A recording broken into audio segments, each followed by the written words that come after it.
All right, then hit me. Woo! As I look around, turn my mic up as I look around. There's mad goodies on the table. Holy shit. Shout out to Loud City Cannabis Club. Shout out to Don Dinero in the building. La pinga que te singa. Hey. All my Cubanos, my Cubanas. Shout out to Arozo BCMG Music Group. Yes. Always in effect. Once always again, showing love. Friend of the show. Welcome world, welcome world. Intro produced by VSOP. Y'all know who I am, the brother Burns. I'm a little overwhelmed right now. I'm gonna keep it real. We got some damn North Korean exclusive Oreos. Yeah. We got some Chinese looking like Red Devil cake, chocolate cookies. If y'all know me, I eat cookies. Hey, you're an expert. There's a lot of snacks here. These some North Asian Skittles. Y'all never had this. What else? See, the key with these is the ingredients are not. They taste so much better because they don't put all the bullshit in those. They're not FDA poisoned. Yeah. Shout out to that. Yeah. But not only that. The good people, Don Dinero and his people over at Loud City Cannabis Club. First and foremost, go sign up. LoudCityClubs.com. Make sure you get your membership become a member. The home base is near. Once you become a member, you'll get the address. You can pull up. We got some weed-infused eucalyptus bath crystals. That's some new shit. I never seen this. Yeah, that's my man. You got to go to uptown-apothecary.com. Yes. And it's crazy. I learned through apothecaries what they used to call pharmacies back in the day. Right. So the website is uptown-apothecary.com, and he has a section there in the cannabis club where you can check it out. We do a thing once a month called smoke and soak. Okay. So you soak your feet. Well, the ladies do that too, but the guys can come through. Absolutely. They soak their feet in the Epsom salt. It has, the bottom of your feet have the most pores. Absolutely. Yes. So that's something that can help with aches and pains, and it's infused. So it's and this medicine. is available at Loud City, and it's also available if you go to the website and on the website, and we'll mail it to you. And by the way, you soak, shout out to that, man. You soak in these. You don't smoke this. You no, you don't smoke this like an asshole. I mean, if you do smoke it, good luck, God bless. Yeah, you be can be running down But if you want to smoke, we got Cuban Black Haze new on the market. This should look like some alien flowers. What's this? What's this? Oh, that's a white runts. White runs, so purple punch. What you're holding in your hand is what we call the house special. So those are from the Loud City Farms out in Oregon, and we have 4 flavors at the moment, which is white runs, Gush mints, ice cream cake, and apple fritter. And that's everything in the white bags. Right, in the white bags, because those are more what we consider depths. So the members can get one for 30, 2 for 50 in the sense, donation wise, right? That's what they donate. Those are the minimum donations, and it's kind of, we're really medicating people and helping them deal with mental health issues, and that's what this does here. And then if you get a little hungry, you got munchies, and if you're sore, you can soak. You can watch the game. Get your brain right. Also we have the candies, the edibles. Yeah, they have gum edibles. drops. So a lot of members come in, joints. and sometimes they bring their own. They bring their own weed. They'll sit there, they'll smoke, but they'll go get a Nemo, or they'll just watch the game. And it's kind of, they make business, they talk. Some guys bring their side chicks, they don't bring their main, their side chicks. Shout out to the side chicks. Well, I have a theory on side chicks. I want to tell you if let's get into it. I'm in trouble with my philosophy. So if you're married, you have a girl, whatever. If you only cheat on her once a month, that's 12 times out of the year. That's out of 365 days. You only cheated at 3%. You're 97% faithful. I think that's a good percentage. That's actually mathematically very incredible. Correct. Yes. Yeah. That's a dope ass way of looking at it. Even though the wife or your girl will not. Does the girl get the 3% back in return? Does she get her own 3%? There is no ROI on that. There is no return on investment on those 3%. That's where you come in. There has to be a tax aspect to your life, right? That's just the L, right, in a sense. But I'm not saying that you're committed. I'm just trying to tell you numbers, right? If a guy was to do that, he's not really cheating. Make sure to hit Don Dinero for your lifestyle financials. The ladies are not gonna like me right now. Get your synopsis. Check it out. A different wise man. Hey, I'm single, so that's why I can say that. A different wise man told me. A different wise man. Any girl you smashed with a condom don't count. You ain't smashed. Ooh, that's deep. That's deep. Why did he say that, right? Let's say if you're wearing gloves and you wash your hands, did you wash your hands? So okay, that right? Hey, listen. It makes sense. Go ahead makes sense, exactly. It's logical. It's practical and it makes a lot of sense. But go ahead and tell your wife that, or if you have a wife, I'm just saying. Like, well, I said this yesterday, right? And my godfather spoke to him today. He said, "Hey, what you said was really machista," and I was like, "Yeah, if you know, si conoces a una mujer que admite y se disculpa que estás mal."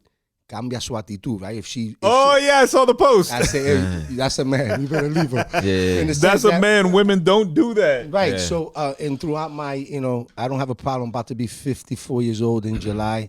I have four wonderful kids. My oldest son plays professional basketball. He was an All-American in college. Amen. God bless. Hall of Famer in his college and for the conference. Dope. Been playing in PR and all over the world for over 15 years. He's 36. I think I saw a video on your Instagram recently. And my daughter's, she just turned 30, had a baby.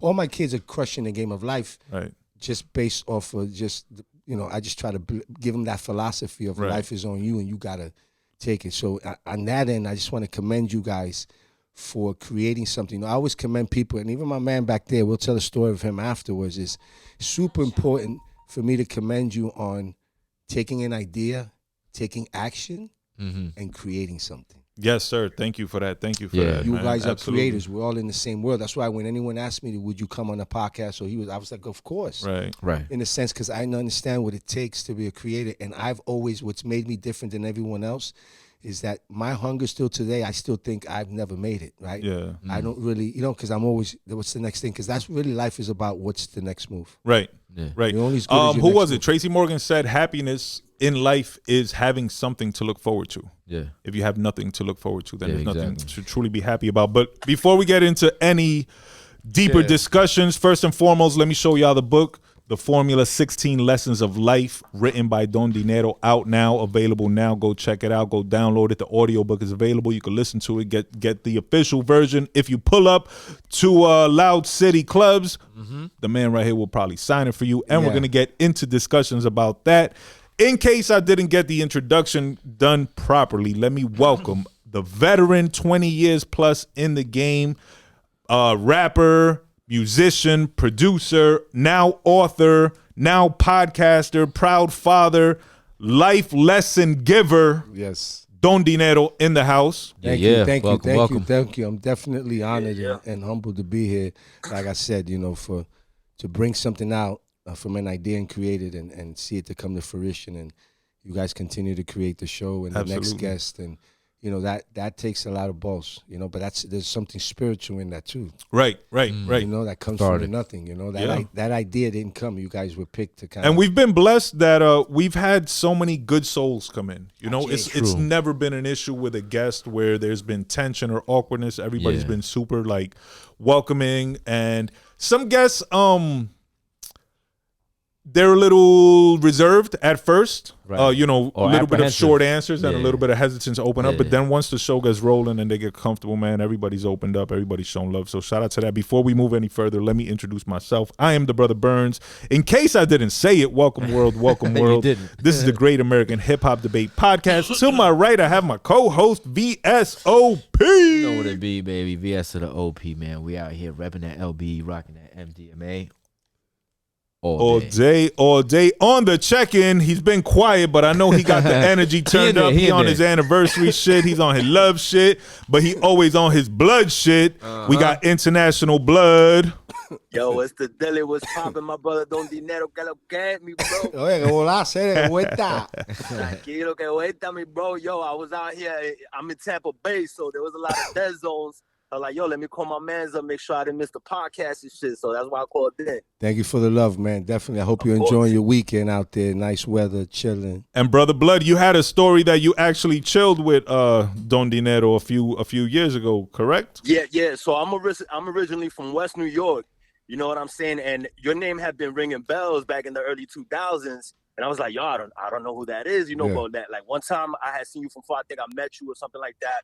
But then I came out one time from up there to hang out in South Beach for, it might have been like Calle Ocho or something, right? And a couple of my homies was out here, AJ El Callejero, Tito Grams, Mesa, which I didn't really fuck with at the time, but AJ's my man's, and then my little brother and his cousin and all that, and then we went mad deep to a club. I think it was on the strength for you or AJ, but it was a bunch of dirty niggas from Jersey, so I was like, nigga, I'm in. We in there. Did you say 30 or dirty? Yeah, let me tell you a little story about West New York. So when I went on vacation, I did a little bid. I couldn't get parole to New York, so I ended up getting parole to West New York because I helped my father-in-law at the time get a house. So I was paroled. I was coaching Little League Baseball for my son, and I used to coach AJ. And I used to coach Mesa, and that's how I inspired them in the music. Marvelous Marvin, all those guys. Yeah, right. So when I was coaching them, and then from them, I once I finished parole, I made the decision, and I was out. And so it's crazy how, you say that. I've always, and that day at that club was definitely an event that I had that I invited all of them because I was in Miami and they were out there because of me. I told them, yo, come up to Calle Ocho. I got a bunch of events. I'll plug you guys in. I got songs with all of them. I've always helped and inspired them, and now they're kind of all doing their thing. So every time I see them, I'm super proud of them and what they've done, because what happens is when you take a journey, when it comes to music or anything you decide to do in your life, you take that journey and it leads you so many wonderful things and so many wonderful places, and you meet so many wonderful people. Right. I'm gonna be 54, and I swear to God, I feel like I'm 24. And I'm meeting more people that are incredible in the game. I have stories from my man back there that people don't know. He remembered the Don Dinero that nobody knew. You feel me? And I was the same motherfucker. I already knew what I wanted to do, what I wanted to go. I was telling niggas I'm gonna do Spanish rap when they used to tell me Spanish hip hop. What? This is when only Mexicano, Rico, seeing them guys were going to Colombia. There was no one on the radio.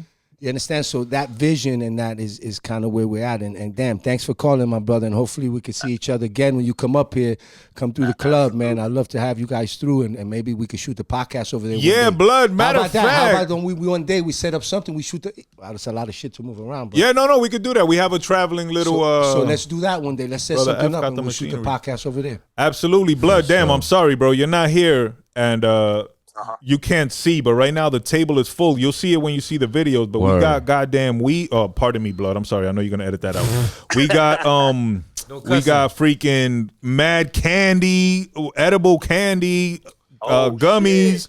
We got some Chinese international Oreos, nice flour, some buds, some crazy Cuban black haze, we even got some soak bath crystals with infusion. We got purple punch from Uptown flour. Yo, you're missing it, my bro. I'm sorry. I can't mail you none of this because it's illegal and I don't want to risk your freedom because you're my man. So I'm gonna hold it down, and when you come up, we'll visit the spot. I got a T-shirt for you though. Oh, no doubt. That's what's up. That's definitely what's up. But I'm lying. Man, this mine, but I'm lying. This mine, but no, but definitely go to Loud City Clubs. Become a member when you come up. We'll have fun. Shout out to them. While we're here, before we move on, shout out to the brother AJ El Callejero. He always showing love. He's doing big things. He's receiving a lot of awards, a lot of recognition. Shout out to the brother Mesa. He's doing big things. He got a lot of sponsorships going on. He's a Bel Air boy, I believe. He's down with Bumba, Jardine Garden in Vegas. He's doing a lot of big things. Shout out to him. Marvelous Fame, another one. He's international. He's forever moving. Every time I see him, he's in a different country. Jits, all of them. So shout out to them, all them brothers doing their thing. And also another quick shout out while we're here to the brother Chef P.D. Martinez. He's been up here on the show before. Yeah. He's got a new spice on the market now. It's called Sandugueo. Cuban spices. Get you a bottle, DM him, he'll deliver it, he'll link with you, whatever. You can only get it directly from him right now, so go place your order. Chef P.D. Martinez at Chef Peter Martinez. Sandugueo spice out now on the market. Don't forget Killer Seasoning. He got his TH seasoning out on the market. He just did a pop-up yesterday. He had jerk chicken with Rasta pasta with garlic bread with the THC edible seasoning mixed in, all that crazy stuff. So make sure y'all mess with him at Killer Seasoning. Go follow him, pick up a bag of that, a bag of two, whatever, get that. More shout outs. Happy birthday, Nancy. 60th birthday party last night. Super dope time. Shout out to Mickey for putting it all together. Shout out to DJ Lex. Wow. She was on the set. I was on the mic. That was a good thing. Big party, good vibes. Nice. Shout out to Render Writer. He is actually live right now creating the world's biggest hip-hop mural in Hackensack from 6 a.m. to 10 p.m. tonight. We're going to try to pull up on him after the show. Shout out to him. Shout out to the brother Orozo in the building. He got a big birthday party coming up May 20th, Saturday. We pulling Go up. to Eventbrite, get your tickets, RSVP. It's going to be live. It's going to be liquor. It's going to be dancing. The whole BCMG is going to be in the building. The Gahhd is going to be in the building. Don Dinero are going to pull up, be in the building. Yeah. Also, May 31st, Urban Latin Awards in Newark, Lunar Lounge. Don Dinero's going to be there. DJ June, Chris Gotti. Mad people. Go follow DJ June. He done posted like 47 people that's going to be there. I told him it's going to be crazy. I was like, yo, for real. We on the red carpet with it. We going to get pictures. We going to get content, all that good stuff. And there's mad other shit, but that's all I can remember for now. Let's stay in me. Let's get to the book real quick. Yeah. This is the newest shit on the market. You just dropped a new single off the book. I think this is so dope that you wrote a book, you converted it into an audio book, and now you're dropping videos for it. That's very dope. I want to ask you a question. First of all, go get your book. Yeah. The Formula, 16 life lessons, 16 lessons for life, Don Dinero. It's available in English. It's available in Spanish. Go pick up a copy. These are jewels that you need to learn, you need to know from the man, the myth himself. Not the myth, excuse me, the man, the legend himself. Thank you. And I want to ask you, if you can remember, what are your 3 most important lessons out of the 16 lessons? And I'm going to say today, you feel me? Because probably tomorrow it could be 3 different lessons. Maybe the next day it could be 3 different lessons. But for today, if you can recall, what are your 3 most important lessons in your book? I mean, lesson number 1, and the whole purpose of needing each other. You know, when I wrote lesson number 1, I made people understand that everything we've ever learned was taught to us by someone else. Correct. By either your parents, your brother told you how to tie your shoe, your dad catch the ball. When I see you gentlemen creating a podcast, you created a podcast with an audience intention. Correct. Without an audience, why even fucking do a podcast? Right. So we could talk to ourselves in a blank room. We need people. You need a producer. You need a partner. And that's kind of with lesson number 1. And then honestly, and then the last one, lesson number 16 is something that's important, that I preach health over wealth. Very important lesson. In the sense, and I'm not just talking about physical, I mean mental also. Right. And spiritual. Right. Well, spiritual is an aspect of faith and belief, right? That comes with mental health. You have to be mentally prepared to understand that there's an entire dynamic. So in 16, I talk about the foods you eat. Surrounding yourself with people who make you nervous or anxious, not cool, right? So, and it's crazy. Let me tell you about this book. So, you know, if you know, I'm a babalao. I became a babalao in 2007. I'm an Ifa priest, and it's just a philosophy of life, right? It's over 10,000 years old. Binary code, and everyone has basically a destiny. But throughout that journey, about 2011, just meeting so many people. You know, I already was 10 years. Meeting so many people, and so many people coming to me thinking I can make their dream come true. Right. But then realizing they were masking their problems through their music, and when they left the studio, still had the same problem. Right. Figuring out, why am I here? What am I doing here? What is my purpose? Which is quite possibly one of the hardest questions to answer until you answer it. You know what I'm saying? I have the answer in the book, but I can give it to you here in 2 simple things. You came here to feel, and you came here to create. You didn't come here to feel happy and fucking sing and dance the rest of your life every day till you die. You're going to go through some shit. I'm sorry. Yeah. Right. I've always said that. Life is not all rainbows, bro. Exactly. Rainbows and unicorns. It's going to have dips and valleys. And that. It's a journey. The valley's when you learn. It's not a destination. It's a journey. Exactly. But it has rules. And that's the thing. Everybody focuses on it has rules. You said something. You said, hey, I've only had great souls come into here. When you say that to me, as a babalao, and with the wisdom I have, I say it's because you're a great soul. Thank you and amen. You're right. Yeah. When I meet someone who's strapped, like you know, I deal with every level. I can go to executive room. I can go into, and I meet someone who's strapped. I already know they're expecting something to come. Right. That means they must have done some shit. Right. They're waiting on their karmic retribution. Right. There are universal laws that I put that you cannot run from. Right. Exactly. Okay. So you have to, it takes you 7 years to clean your karma.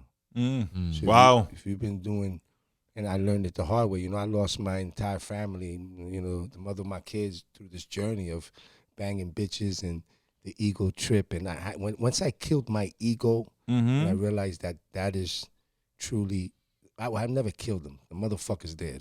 Right. He's dormant. His name is Don Dinero. In front of you is Jose Gitian, right? Obeyeku. That motherfucker Don Dinero is a problem. Yeah. So I only bring him out behind the mic when I'm rapping in the booth or on stage. But when I'm getting interviewed, it's Jose Gitian. I just own him. We all have an alter ego. Absolutely. We all have that, right? Absolutely. And when you look in the mirror, what's happening, and when you look in the mirror, which is, I hope people listening, you can understand. This is deep. I want to get through this so people can understand the journey. When you're looking in the mirror, remember that you are a spirit having a human experience. So you are looking at the spirit, looking back at you. Right. I'll say that again.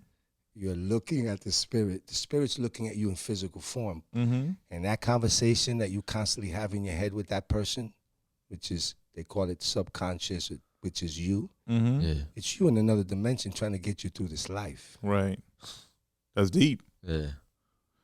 That is deep, bro. There's a lot of different... I'll tell you why. When you speak to yourself, you hear a voice, correct? Hell yeah. Okay, it's your voice. You hear it's your voice. Absolutely, yeah. Okay, I don't want to scare you, but what ears did you use to hear that? No, you hear them within. Yeah. Well, what voice do you? Because we can, and I think KRS-One has done that. We can go to that dimension right here real quick. Yeah. I could do this. Right. On the count of 3, we're all going to say, fuck it, as loud as we can. Ready? Wow. 1, 2. But not into the mic. No, not into the mic. So we have to say. Because we don't want it to pop. No, go ahead. My bad. Let's do it, yeah. No. 1, 2, 3. Fuck it. Time 1, 2, 3. Fuck it. Now we're gonna do the same thing, but you're gonna scream in your head. Same word. 1, 2, 3. 1, 2, 3. You heard the same scream, but you didn't use a voice, and right. That's that other dimension. Yeah. It was probably even louder in my head. Hey, that's right. But that's where the ideas are coming from. Right. Who created the idea for this podcast? Had to be someone, and they thought about this one. Where are these ideas that are coming into your head coming from? It's that little voice that's in that's trying to guide you toward your destiny to create. We're here to create. This building was created. This fucking mic arm, someone created it. That polo shirt was someone's creation. Those chains, these gifts I brought and created, came here to create. So that's why I tell you, when you take an idea and bring it to life and create it, I commend you. Yeah. Spiritual. Yes. That's spiritual. That's what you're here to do. And that's why sometimes you feel lost when you're not creating. Right. You feel lost when you're not moving. Right. Right. When you're standing still. When you're stagnant. Yeah. Hell yeah. See, right now is the only moment we're alive, at this moment. When I came earlier that I left, that's gone. That's a memory. Yeah, Dinero was here. He'll be back. Right, I'm back. Now, right now is the only moment that counts. Once we leave this, as human beings, we've learned to record moments. Right. Through pictures and videos now, and replay them and monetize it. But all we're doing is recording the moments we lived at that time. That's where we can look back, and pictures bring us memories of the time. Yeah. Because that's the 4th dimension. Yeah. It's time. Time is ticking. Right? One of the things that I say when I speak, I say, hey, what was the first thing you did when you were born? Right. When you came out of your mother's womb, what was the first thing you guys did? Probably cry, right? Okay. Yeah. What else? Did you cry because you were sad or happy? You didn't know about emotion. You didn't know, yeah. That cry was... I think you cry because the doctor slaps you in the ass and you should, like... Right, but you need to cry. But that cry is actually sending the signal to the universe. Right. That you've arrived? That you've arrived. And then you know what the universe is going to do? It's going to take your hourglass and flip it. Right. It starts over. You're on the clock, motherfucker. The invisible clock that and then you ticks for all of us. And you get dealt a hand. A deck of cards, metaphorically speaking. Right. And that hand will consist of who are your parents on this planet, what in the community. Are they the owners of the dealership, or do they mop floors? Right. That's going to play a part. A big part, yeah. What part of the world were you born in? Right. Big facts. What race or religion are you? Right. What is your economical status? Yeah. All those are going to play a part in determining your destiny. Yeah. And none of them you don't get to choose. You don't control it at all. Yeah. Whatever you're destined to create. From that point, Do you know why they build bronze statues and shit like that, and they put it in front? You never thought about why are they building a statue and put it? No. So they can remember that you were here, that you existed, that you did something. let that sink the fuck in. Yeah.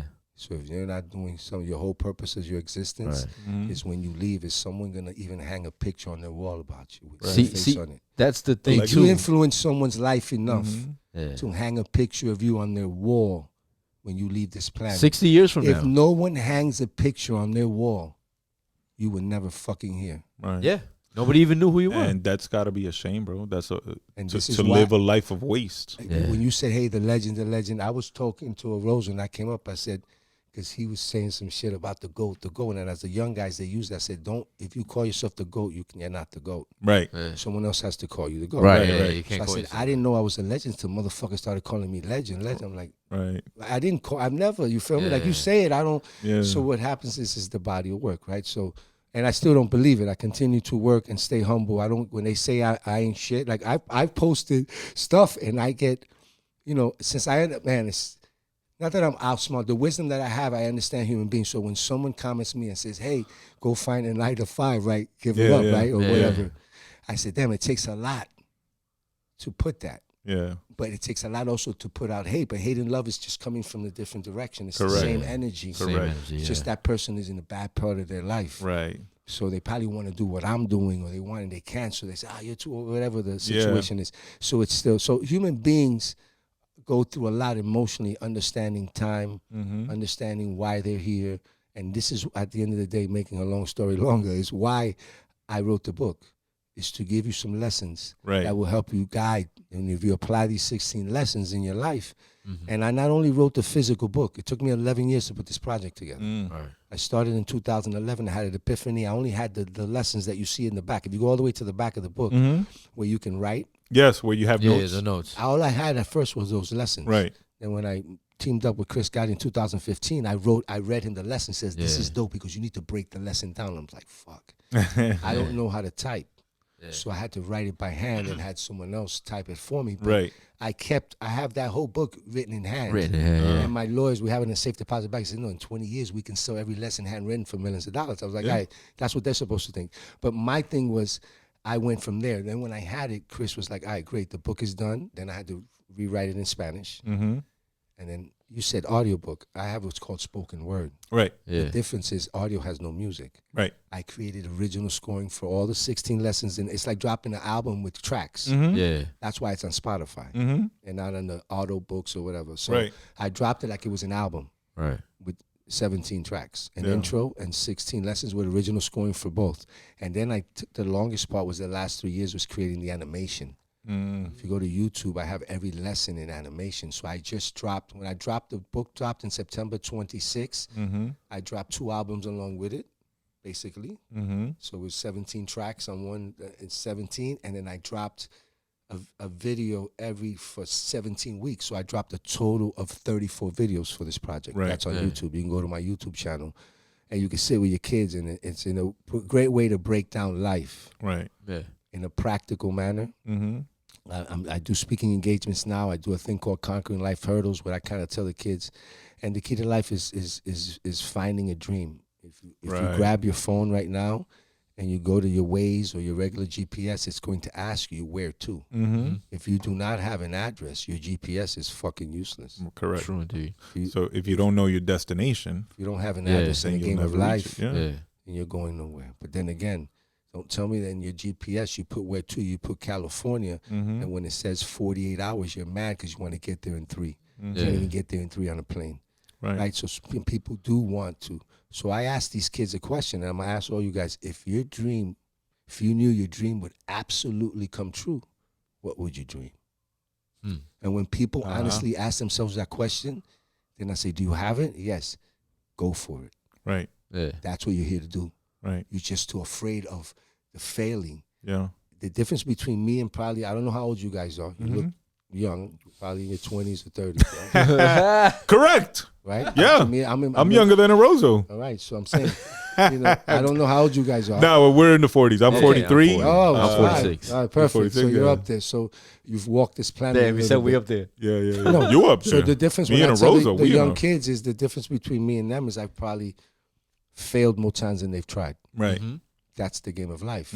It's a lesson every time you go. If I do something and the project fails and we lose money, I'm like, how do we do it better? How do you learn? Yeah.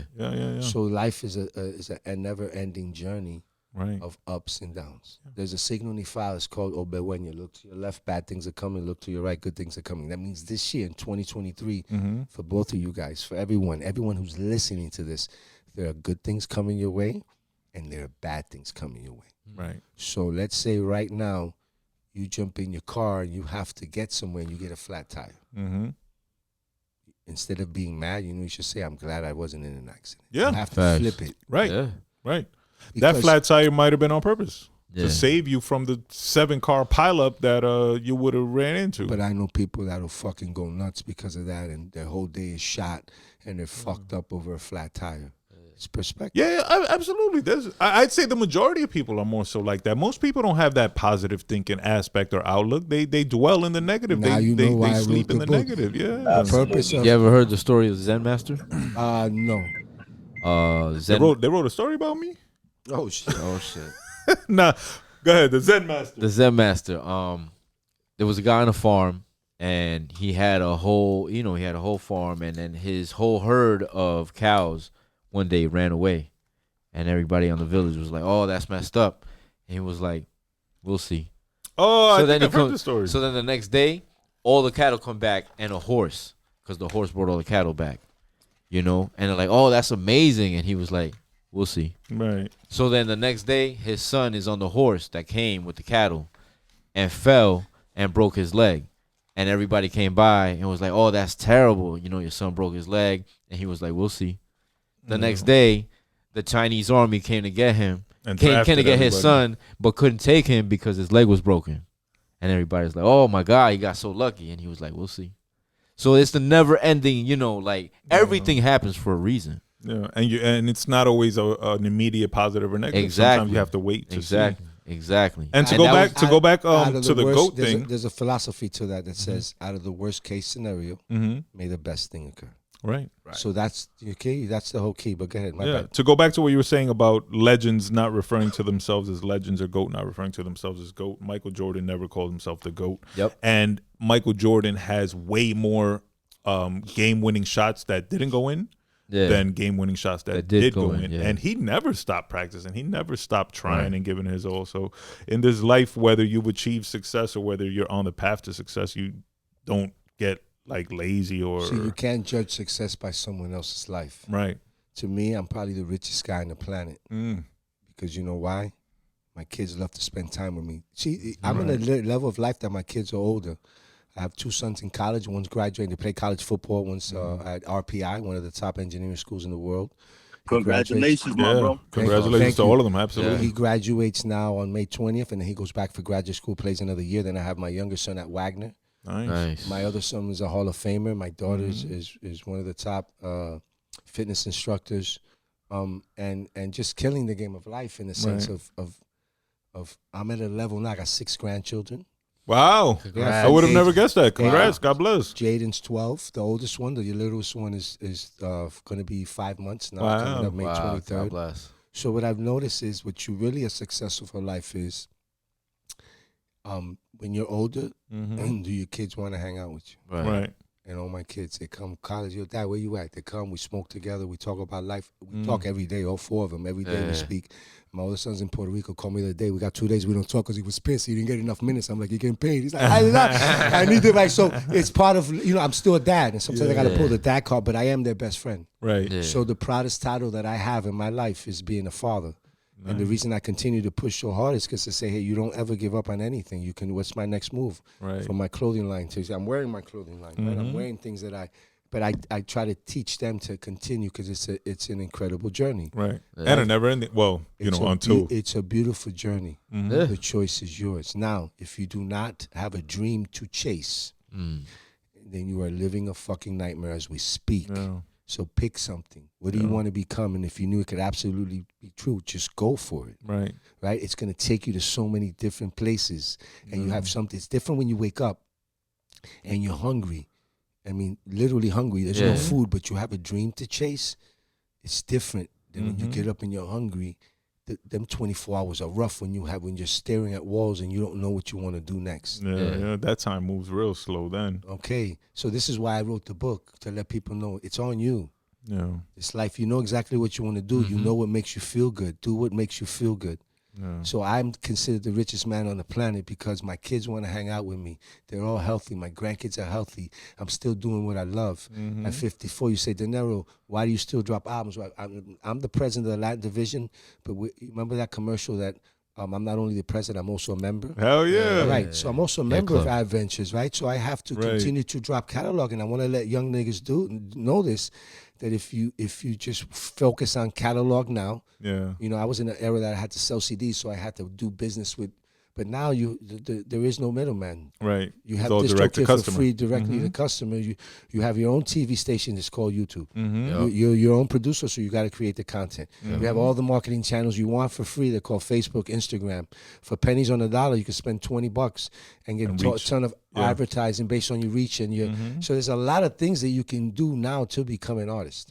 My era was different. So you know, but I want to let artists know that if you understand the business, and if you focus on catalog, then you can be an artist for a very long time. Right. I continue. I just dropped a single. I'm working on the mixtape called Retira. I'm dropping with G.J. June. I'm dropping the album. Then I'm working on the documentary. My brother passed away, but it's called The Guitian Brothers A Su Manera, which is going to be a huge project. So I don't stop. Don't stop being a father. Don't stop. You know, I come here and I this is what I do. Yeah. You feel me? This is who I am. And you know, a Rose will come up here and say, yo, what are you going to do the past? I'm just going to be me. Like, this shit ain't hard. Right, like, yeah. That's all we ask, bro. I'm going to kick this gift. It's not about, the music is an aspect of it, but it's about, to me, the most important thing I've ever created in my life is this book. Right. And this book will pass the test of time. And when I'm no longer here physically, I will still be generating money. Right? And my kids and my grandkids,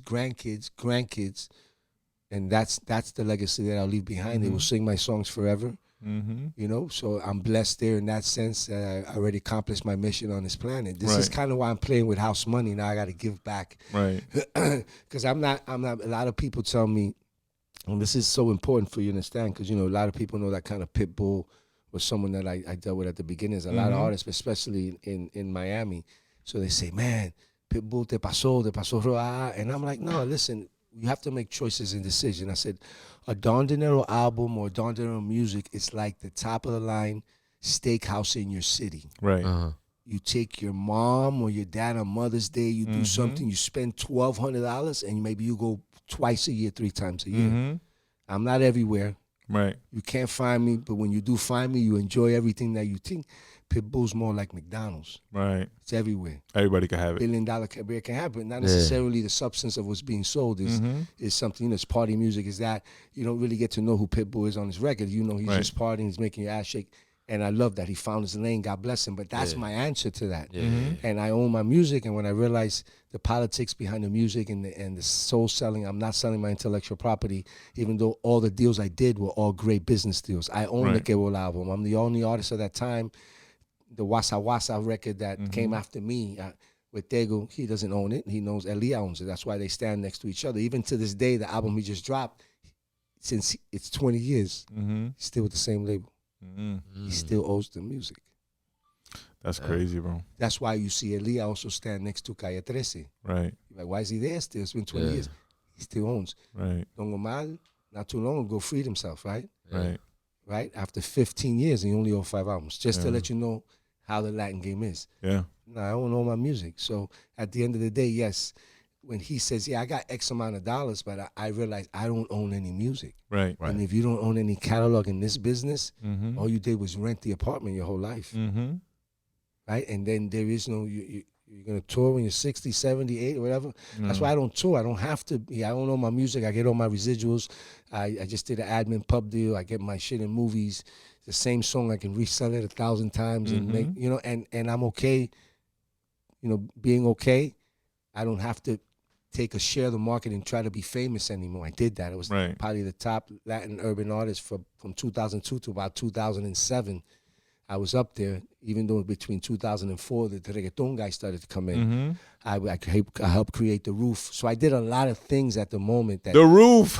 Right, I'm just saying. I did a lot of shout out to the roof. Wow, I used to love the roof. But listen, that people used to think I owned the roof. I was in it so much. Yeah. You want to know a story? And we got time for that story? Yeah, bro. So at the time. But shout out to the roof. Yeah, absolutely. So I've always done pioneering stuff. So at the time, I'm popping. I don't only have... I got Pana Pana on Spanish radio. I got the Where You At record with Pitbull on English radio on Power 96.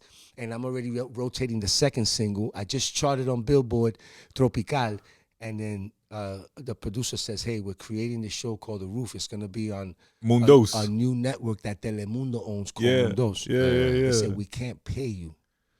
He says, but we would love for you. You're the hottest. So I said, nah, do it. Julissa was at the time that she I remember her, Felix Sama was the DJ. Julissa. Hey, Felix Sama was the DJ at the time. So when I show up to the set that day, they're all excited. Don Dinero's there. Remember, back then you didn't have social media. Right. Yeah. I show up to places and bitches will faint. Yeah. It was different. They don't. No, because they don't see so you. great. They don't see you. You weren't accessible. Right now, I know what everyone's having for breakfast. Just go to IG. Of course, right? yeah, exactly. So I show up, everyone's excited, boom, boom. And my brother, God rest his soul, we were beasts, right? My brother's my partner. So he sits next to me. And when I see the play, I see all these cameras. Mind you, all my singles are popping on the radio, and I don't have a video yet. Right. Because you couldn't do fucking what we do now, right now. Right. Yeah. Put it on cinematic and all this shit. Yeah, right? yeah. So I tell my brother, yo, this is the play. They can't pay me. They got to shoot the Pana Pana video if they get the deal. Exactly. That's his pilot. Exactly. They got the deal to shut the Pana, and they got to fucking, I got to live on that channel. Yeah. So that was the deal. I did a good deal. Of course. Of course. But I gave up something for free. Exactly. Right? And always helping the next creator's dream. And that's why I was on that bitch and did whatever the fuck I wanted. And a lot of people that were over there were artists, right? And that was the move. When I got into Universal, and in less than 2 years, me and my brother had 4 label deals. Wow. Joint ventures. I didn't reinvent the wheel. I was seeing what Irv and Chris were getting over here and Jay was getting. This is what I want. So when I came in and went double platinum with that record and everything, Universal's first offer was 5 albums, $50,000 for the first album. I said, I'll give you $50,000 to get the fuck out of my face. Yeah, that's a terrible deal right there. I was doing that a show. Like I was fucking spending $50,000 a month eating shit in strip clubs y comiendo pinga, right? So I was always, I was self-made. I created a market. I pushed myself. Yeah. You can't, I know what I want. Feel me? Right. So that album, what they did is they gave me when they redistributed the Gahhd album, they gave me a licensing deal. Okay. So me in the business was like, they're gonna give me $300,000 to license the same album. I just sold, and I gotta give them 2 extra songs. Right.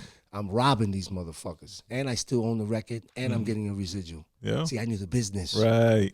And my brother didn't. My brother at the time didn't know, but he just knew. My brother could sell a Quran to a Jew. He's a monster. Right.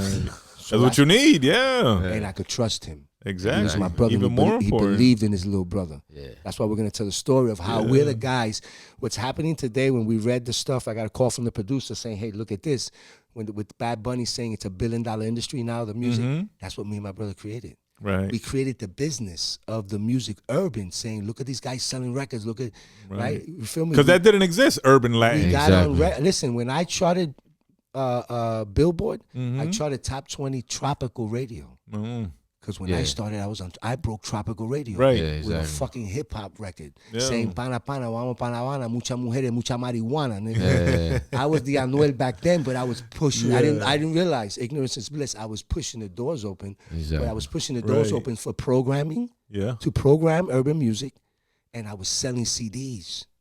So it was like, this shit sells. So then Universal, I'm the first guy in the Universal building. Then they asked me, my brother, yo, we're going to sign these producers called the Looney Tunes. And then they signed them. Then in the Universal building, Gustavo Lopez was working in the building.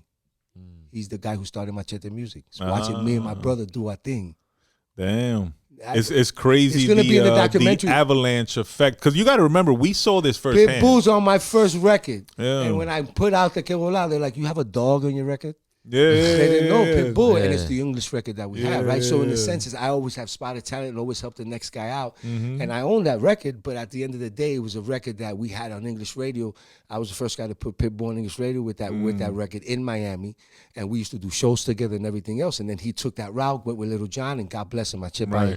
Incredible. He's a beast. Every time we see each other, it's love. Yeah. It's just I understood the business, and I was not willing, not that he did or anyone else did, but when I looked at the market, when I came out with the Arte La Calle single, and Univision had bought all the radio stations and turned them into La Calle, but Machete music was coming hard. They had Daddy Yankee with the Gasolina record.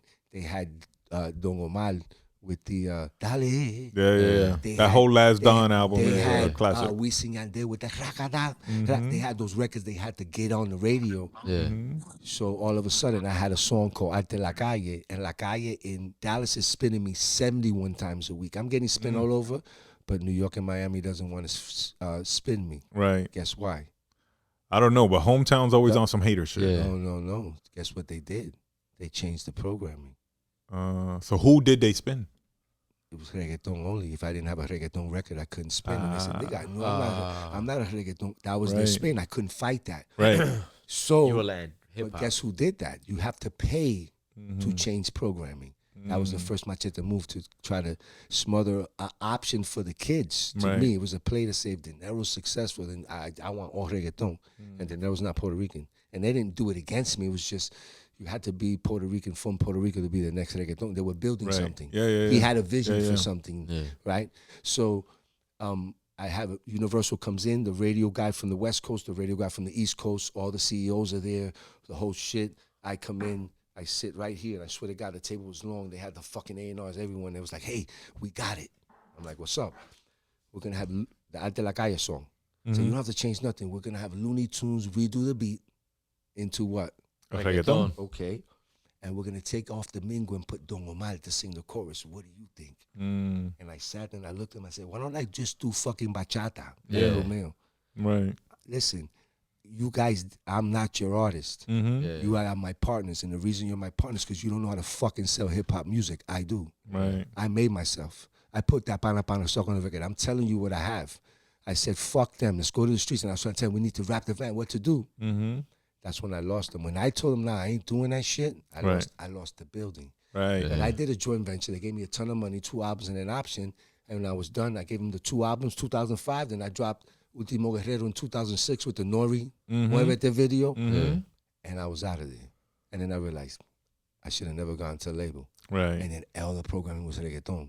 So that's when I went to Chile, and I went to Colombia, and I went to Mexico, and I went to the markets in Texas and California. I was still supporting hip-hop because I made myself. I'm a businessman, and if I can't sell tacos over here, I'm going to sell them over here. If I can't sell, I'll figure out who. There's a customer base for everything. What I was not going to do have anymore, unfortunately, was a share of the market because I wasn't on radio. Right. Or the label backing. Well, the label never backed me, obviously. They just gave me money. They didn't know what the fuck to do with my record. Yeah. Is what I'm saying. So right. So you don't have label backing if they don't share your vision. You don't have label backing if they're telling you change your record. Yeah. So you could be popular for a programmer. I said, fuck the programmer. How much you paying the programmer? Oh, we don't talk about that. I got a little guy. I'll pay him $3,000 and he'll wait outside and beat the programmer the fuck up for fucking with my money. I'm saying that was my attitude. They were scared of that. Well, it was a different time, bro. Yeah. I bullied my way in the game anyway. I go to clubs, with the Spanish clubs. Back then, when it was super, you had to be right. And I show up with 30 dudes with the tiki-taki shoes and everything. I show up with 30 dudes with long white T-shirts. Hats to the back, do-rags. Half the dudes just came home on parole. This is what we did back then. Because I was coming home that night. If there was a problem, everyone got beat up, but I was going to come home that night. Back then was a different era. Yeah. Now it's not the same. Even with what you're saying as far as having to go touch the actual markets internationally, you had to physically go do that. There was no Instagram. There was no social media. You had to. I didn't have it. You had to travel. Exactly. You had to I had to go meet the DJs face to face and interact and but wait up. I had build to pay that money network. to get in the club. That was the pop thing a too. bottle, throw the DJ $500 to spin my song for 30 seconds, not the whole fucking song, because he's gonna go on to the next hip hop hit. And I'm in a hip hop club and a Spanish club, and I had to work the room. Yeah. You had to get with the DJs. Oh, and by the way, when I got on stage, I had to kill the show. Absolutely. Because if I didn't, word of mouth was he's trash. Yeah. And it travels. Good, yeah. And then no money could fix that.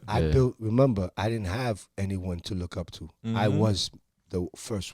Let's go back to what I was trying to do. Yeah. If we go back, I'd be around some hip hop icons that I'm not going to mention that would say, Latin hip hop, what is that? Yeah. Like, what are you doing? As I'm taking hip hop beats and spin Spanish. That's when I did the mixtape 21 Bangers and took all the dope beats and crushed it and threw it in the streets. And people's like, oh, this is dope. He's talking all shit. Oh. Right. When I got on the radio, how I got on the radio was my brother. He would tell me every day, he'd throw the CD, he says, because he would meet with execs. And he said, nobody wants this shit. You're cursing. You're fucking. They said, no one's going to play this shit. I'm like, I swear to God, get me on the radio. Get me 10 minutes on the radio. We'll never look back. I believed on my shit. And then we did 10,000 CDs and gave it all through Miami, car washes, barbershops. So everywhere you go, they were pumping my shit. So the radio station called him and said, hey, we want to interview your brother. What's up with this record? He called me, yo. I'll never forget. He goes, yo, because I threw this in his face. He goes, yo. He used to tell me every day, go get a job. He goes, yo. No, because my brother doesn't believe, fuck your dream. Where's the money? Yeah. Right. Yeah. Fuck your dream. Where's the money? And I tell him, the money's in the dream. If we accomplish the dream, there's no way you cannot accomplish the fucking dream without money coming along with it. Right. You want to be an NFL football player, you get to the NFL, you can have some money. Right. You want to be the biggest rapper in the world, you get there, you can have some money. You focus on the fucking dream. Yeah. So I tell him, he calls me, yo, lo fono memeco, salsa. Listen to the radio station, give me an interview. Salsa 98. Nada de que la urbana. Yeah. So none of that shit existed, he goes, bro. I got you the interview. They had the shows back then from 6 in the morning to 10. So he goes, yo, I got you the interview. And you're going to get the last 10 minutes. They're going to talk to you for 5, and they play the song for 5. I said, we're never looking back. Yeah. He says, you're going to have to go get a job after. He was, he's right here with us, bro. He was a fucking, like, we were a problem. We'd fight like crazy. That's good, though. A little bit of hate, helps motivate sometimes. Nah, you need that, though. You need that. He's not, he's a babalao, too, so I understood his signal. Yeah. He doesn't see. See, I show up, and there's grass. And if I got the right people around me, in 3 years, I build a fucking city. Right. Someone says, that's in grass. I say, that land's worth, that's nothing. It's a difference, right? So I got to tell him, hang in there, bro. Let me build the first house and you'll see. Let me, you get it? And he says, yo, you're right. And it's kind of why I tell people, no one's going to believe you at the beginning. Right. The two biggest killers of dreams is doubt and your family. Yeah, because they'll tell you they're looking out for you. Go tell a fucking Cuban dad that you want to be a rapper. Yeah, he'll slap the shit out of you. Be a doctor, lawyer, whatever the fuck. Yeah. I didn't give up this and that. You know what I'm saying? To raise no rapper. Hold on, before we move forward, you said something interesting that I need to touch on. You said that people sometimes will comment on your videos, get a job or give it up, hang it up, whatever. Because of my age. And maybe they haven't maybe seen. I have some when they go to YouTube, they see all the work that I haven't stopped working. I drop albums every year, every other year, book right. They'll say that, so that's okay. It's but you. Well, no. What I want to point out is that we recently posted a video on YouTube, right? It was actually with the brother Papi Punk. Shout out to Papi Punk. Oh my God! It was just where we were talking about. I had said that Lil Wayne is the most overrated rapper in the history, and I was asking him his opinion. So that video went mini viral or whatever. Yeah. And I just want to say to all y'all internet thugs and keyboard warriors, keyboard killers, we put out mad content. I put out multiple videos per day showing hella love, bigging people up, posting new artists and their music, interviews we do, mad, just positive energy, using my platform to spread the word, and y'all be igging that shit. Right. You might get 3 views, 1 like, whatever. Yeah. The minute we post something negative, and to me it wasn't even negative because that's just my opinion. I'm not shitting on him. I never said he sucked. I never said he was trash. I fuck with some Wayne joints. I've said this multiple times. The joints that I fuck with, I actually love. Like, they're some of my favorite songs, period. Yeah. But because y'all didn't agree with it, or because y'all sensitive, or because y'all just riding Wayne's dick, whatever the reason is, y'all got y'all panties in a bunch and y'all want to comment and talk shit and crackhead and what you smoking and you stupid and niggas talking about never recommend this show to me again, whatever the case may be. Like, yo, get the fuck out of here, bro. Y'all some real haters. Y'all think I'm the hater because I was just giving my opinion. It's an opinion, but y'all some real haters. Y'all got hate in y'all blood. Y'all don't love yourselves. Yeah. And y'all just can't take somebody not agreeing with you. And I think that's whack. Go back and review the YouTube. Look at all the videos where we're just bigging people up that y'all don't give a fuck about. And the one time I say something y'all don't agree with, y'all go crazy. Fuck out of here. I have an answer for you. The difference would be is in mine is I'm just say posting a video or something so they come on your situation. You had an opinion on a specific artist. So the feedback would be someone would, if they disagree with you, whether they came a different way. But I would tell you that if you really, whether they love you or they hate you, you shouldn't give a fuck. No, I absolutely don't. I know you don't. But what I mean is that you did what you were supposed to do. Then I think you should do more of that. Agreed. No, because what's going to bad? They're not hating on you. They disagree. And when someone says, "I'm not going to recommend your show," they just recommended your show. Right. It's you have to understand the philosophy and the wisdom behind the thinking of taking the time. Because if I don't like your stuff, you know what I do? I stop following you. Right. Yeah. Or you just move on, scroll on. So they really kind of they didn't like what you said, but they said, oh, wait a second. This is how I feel. Yeah. So to all those that comment on my man's stuff that wasn't an opinion, God bless you. You have the right. This is the whole purpose. Right. It's just like he's coming back at you and say, hey, wait a second. This is my opinion. Whether you disagree, it's okay to disagree. Absolutely. Let's agree. It's okay to disagree. If you're not respectful when you come on some other There's stuff, the difference. then I would say that you block them. I replied to all of them, but I have people that same guy 9 to 5. I put a smiley face. Yeah, exactly. Right, and I laughed at it because that's dope, Yeah. And thank you for the comment, and I'm glad you're watching. By the way, I'm glad that the video that you suggested go 9 to 5, you watched it, and I hope you watched it all 3 minutes so I could get that stream. Right. That .0002 point whatever fucking of a penny I get. Yeah. Oh my God. And I'm looking for the guy who created that number so I can fuck his life up. Please. but what, before we move on, my bad, blood. I do want to. Let me get this. Go ahead, buddy. The funny part is that the hater is the one that's really gonna work the 9 to 5, and he's never gonna put himself out there to be criticized like you are. You know what I'm saying? Yeah, he's not that's a fact. Creative like you. And what I want to say to you, Burns, about the hate that you're getting on the video, you got to think about it like Don Dinero says, like, all press. What is it? Bad press is good press. All press, you know what I'm saying? Kind of like hate is good, because at the same time, like, if you didn't have that hater, you wouldn't be doing nothing. No, right. And listen, every comment helps the algorithm. So I'm not saying don't comment. Feel free. But I want to big up all the people that commented with an opinion that allowed me to go back and forth with them, mutually respecting each other and just talking hip hop, because that's really what the joint is about. To those that came on some disrespectful shit, I replied to you possibly on some disrespectful shit, possibly on some whatever shit, depending on my mood for the day. But the people that comment that we can actually debate. Remember, guys, this is the great American hip hop debate. We're here to debate. If you disagree, that's cool. Yeah, we can talk about it all day. Yeah. Just, let's have a certain level of respect, because it's easy to be disrespectful behind a keyboard. Yeah. Nobody's going to walk up to your face and tell you, yo, get a 9 to 5. Bro. Stop making videos. Listen, even if I'm at the level, I'm telling you, I'm going to pat you guys, and now I realize you're OGs also. Yeah, you have to. It's almost like our ego is saying, hey, defend yourself, right? In a weird way. Yeah, absolutely. I would pass that along, that I passed that stage already.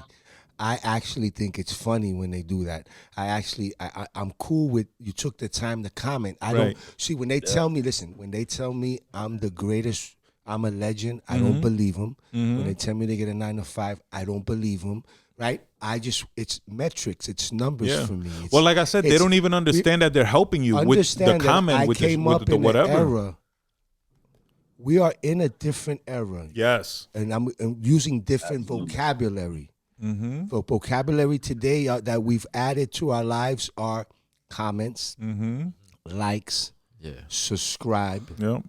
Algorithm, big one. Right, these are words that when I was coming up, content even. When I was coming up, there was no that didn't exist. Sending a comment to someone. Yo, when we was coming up, if you pulled out a camera, you was a weirdo. Right. Like, why are you taking pictures right now? So what I'm saying is that the fact that I've gone through all these eras, I have a big leg and been an artist for over 25 years, right? Or maybe all my life. I just professionally over 25 years. Right.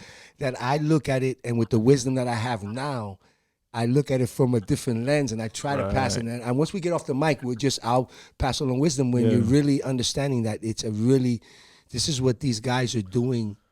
It's called debate click. Oh yeah, yeah. That's what they accused me of as well. And clout chasing. Right. And it's okay because that's the title they've given to when you don't agree. And if you understand politics in this country, you're either on one. We're split in half. It's the only way a democracy truly works. You know, if you have 90% of the people that agree with the president, that's communism, my brother. Yeah. Democracy is half the people don't fucking agree, and the guy who wins 51-49 or wins 55. So you're gonna have, opposition. Anytime in any opinion you have. And let's talk about hate. What's the young man that's on the phone? Bloodshot. Check this out. Let me talk about how we all some way somehow. Do you consider yourself a hater, Bloodshot? Not at all. Okay, so I'm gonna diffuse that situation and say we all have a little bit of hate in us, but I'm gonna tell you how. What is your favorite basketball team? Do you fuck with sports? You fuck with sports? I just want because I know these are Knicks fans. Absolutely. No. That's a Knicks fan. I'm with the Lakers. He's a me too. Laker fan. Laker please. fan. I'm gonna say originally it was the Chicago Bulls growing up because I'm a Jordan dude. Okay, so right now though, do you follow basketball? Because I'm trying to get current so you can understand how I feel. Where we all kind of hate a little bit. Yeah. Right now, because if I say a name right now to my man right here, he gonna hate Jimmy Butler.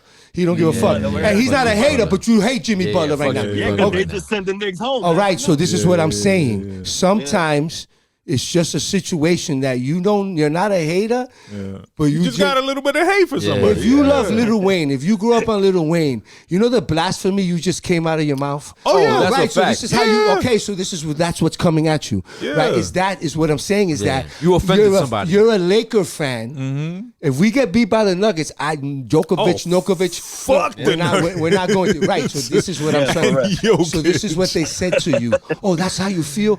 F you. Are you crazy? This podcast is trash now. I was watching it, and then they watch it next week again, right? So what I'm saying is that's just human emotion. Right. And emotion is energy in motion. If you create enough motion, it'll move, and that's what you did. You moved the needle. And the funny thing is, that was a light comment, guys. I'm a hater. I'm a self-admitted hater. That shit was barely scratching the surface. I've said way worse shit on this show that y'all need to go back and check out because that was me going light on Lil Wayne. Big facts. Yeah. Kendrick Perkins says something. I watch, only TV I watch is sports TV. Right. Because it's reality. Let's get into sports while we're here. Yeah. Go ahead. But he said something real quick. He goes, I got you. Hey, that's great. Hey, listen, did we run out of film yet? No, we good. Yeah, listen. Hey, he goes, I know you have your mark. I get it. I do that too. But sometimes we go over when the shows are dope. It's Don Dinero. I haven't seen you in a while, my nigga. Come on. Listen, he goes, I'm always petty. So they don't call me petty. They always call me petty. Right, because that's just him on the regular. So if you hate, you hate. It is what exactly. See, I'm a hater, guys. I don't care. So let me get to sports real quick. Kevin Durant and the Phoenix Suns have been eliminated by the Nuggets, so my prophecy of Kevin Durant being a bum that will never win another championship still stands true.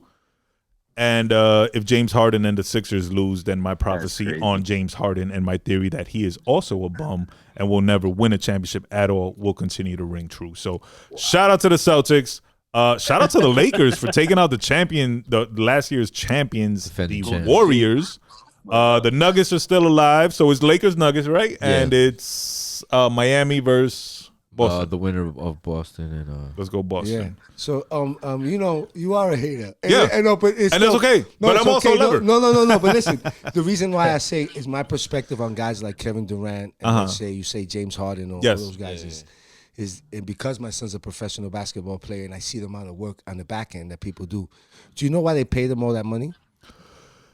First of all, let me say that athletes are possibly overpaid. But okay, but do you understand why, let's say, basketball, football, why they pay them all those millions of dollars? I would say because they're able to get that back. What we were talking about earlier, ROI, if you pay them 50, they're probably going to make you 200. No, they pay to entertain. Right. So they're an entertainment force. They sell their intellectual property, their name and their likeness to the team. Right. The team sells the jerseys. That's the whole purpose of that game. Of the money. Huh?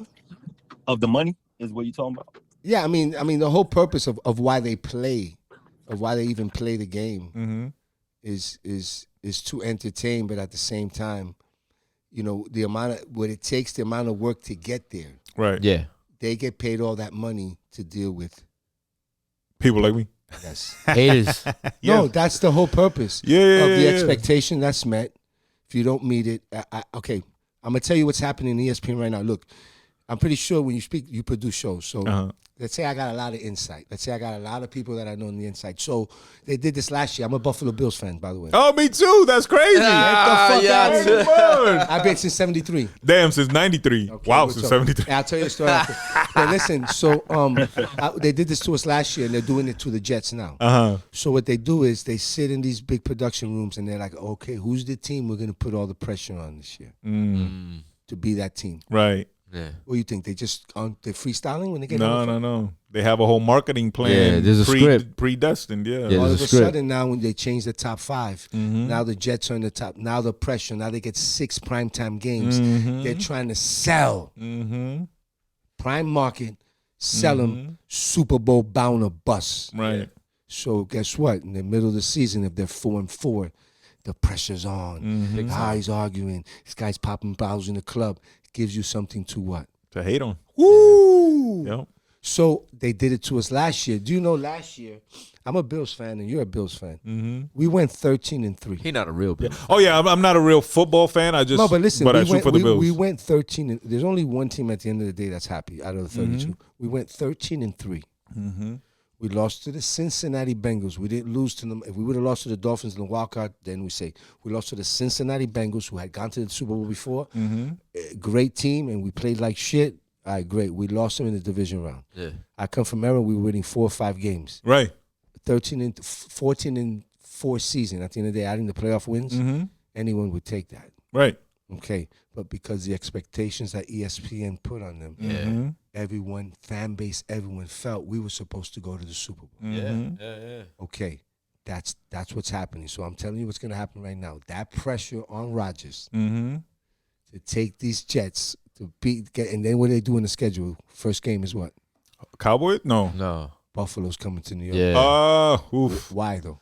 Last year's prime team against this year's prime team? If I'm producing a movie, it gives me, if the Jets win, I hype them even more. Yeah. They're going to win it. If they lose, I got it's off the gate. Let's talk about what we're truly watching is entertainment. Yeah. A soap opera for men. Entertainment. So the question is, how much of it is scripted and how much of it is not scripted? Okay, this is what I always tell my guys. The scripting part comes from the guys with the black little uniforms on the field. Yeah. There's an algorithm that says if you call 7, say 4 holding or 2 holding penalties on a specific drive, it'll affect the outcome of the scoring at the end. I guarantee. Right. So I don't know what's going on. Right. I don't know who grows up to want to be a referee. I'm not knocking it.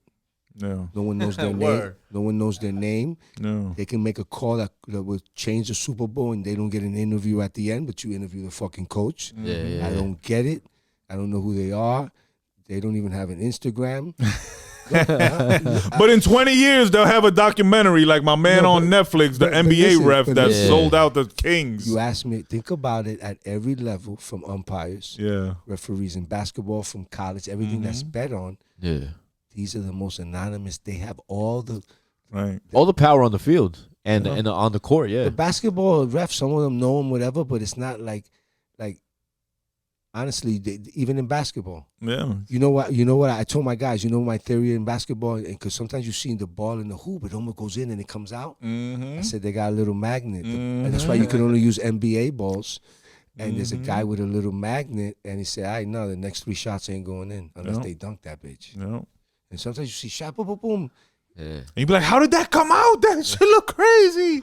You know, this is my fucking, me and my son, my conspiracy theories. I'm with you, bro. You know? I'm totally into conspiracy theories, and I think many a sports conspiracy theory is valid and plausible. So yeah, and I love where you're going with it because just like you said before, it's an entertainment league. Yes. You know what I'm saying? It's all about entertainment. And the fact that they got these betting platforms now like FanDuel is even worse. That's even crazier because now the betting platform sponsors the fight, and it's like this connection is weird. But while we're on sports, everybody make sure you check out Cafecito con Sports every Tuesday and Thursday, 9:30 a.m. to 10 a.m. only on AMP. Follow at Cafecito con Sports on AMP and on Instagram. Tune in.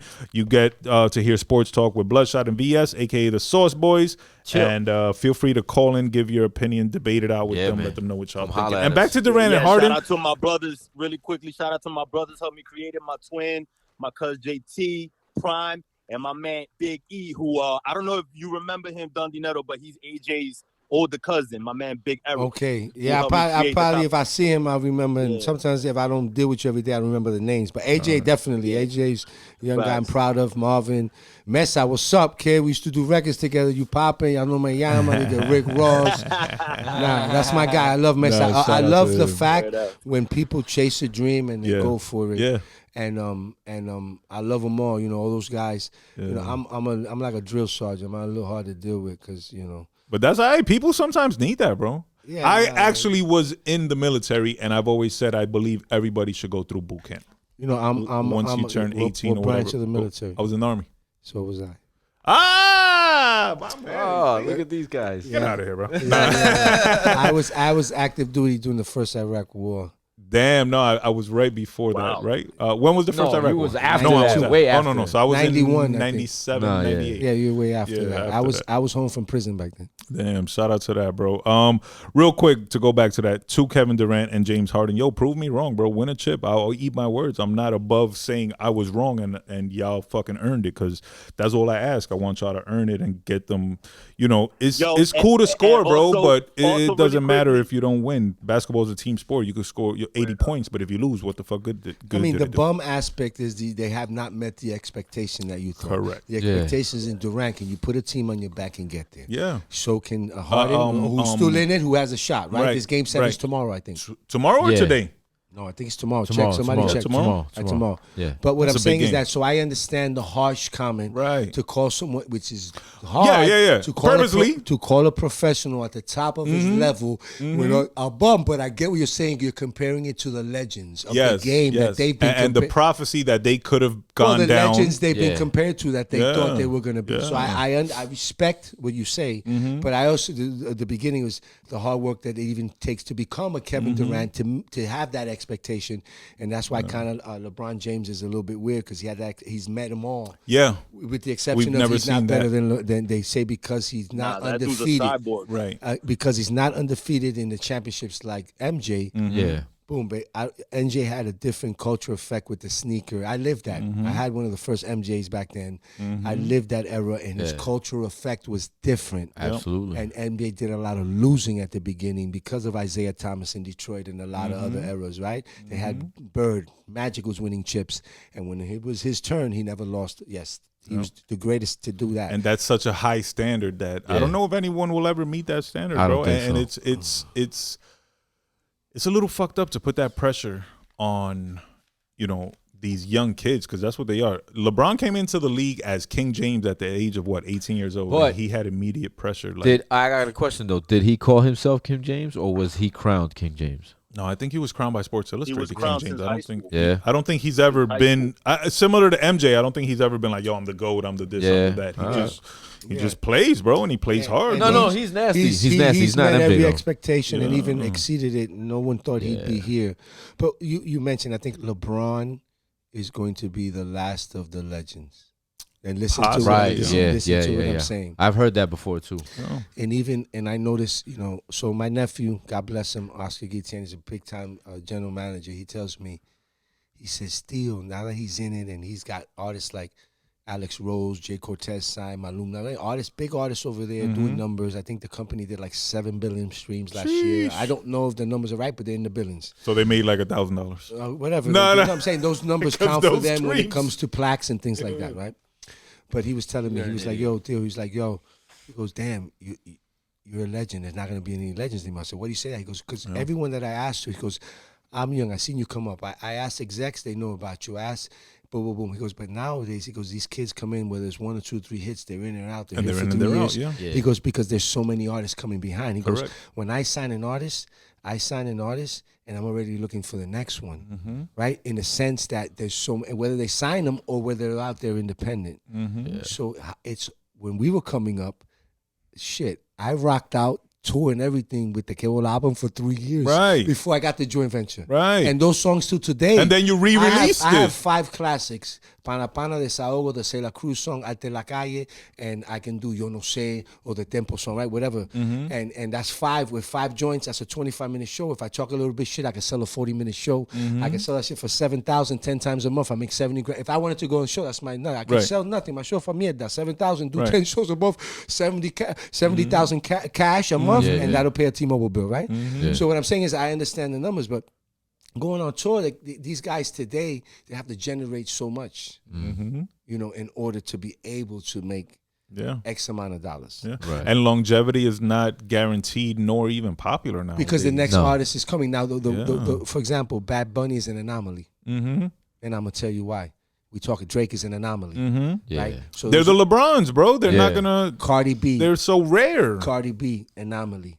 Stripper to superstar, anomaly. She's influenced a lot of strippers to rap. The industry's better by it. More independence, more artists, more people in the podcast, all this other shit. I can't agree with you in saying the industry's better for it, but rock on. Of course it is.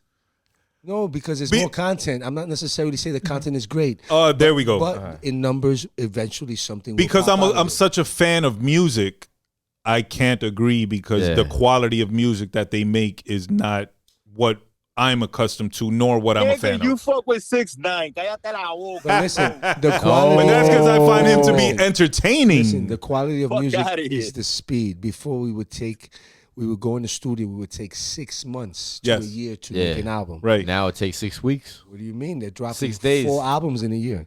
So it's content. Well, they could do it from one day to the next. They record a song today, is out tomorrow. Video and everything. No one's writing anymore. They're all they're two-bar punching. The engineer's the fucking man right now, right? He's creating from the autotunes to that. So, and guess what? Artists are so frugal. I have to lose. I'm a CEO. When you mentioned that, my main thing in this game, I came in with Cuban. When I charted Billboard, I was Cuban Connection Records. So my brother and I, we always owned our own label. We always thought about owners. We always had that mindset. Right. You know what I'm saying? So from an owner standpoint, you know, you have to look at just breakdown of music and from an artist standpoint, you have to have. I try to use both sides of, and it's hard sometimes. You know, I get lost in my own sauce sometimes because I have to think from a business standpoint and then say, "Hey, how's Don Dinero going to approach this record or this beat?" You feel me? And I only say that because I've been doing it for so long, and I see artists today, they don't have to do that. They can go directly from their house, put a mic like this and a laptop, and drop it tomorrow. Well, no, you have to have at least 4 days through Spotify, but to put it on SoundCloud, you could drop it immediately. Right, and that's what they want. And they're not rapping to be the best rapper. Every artist wants speed.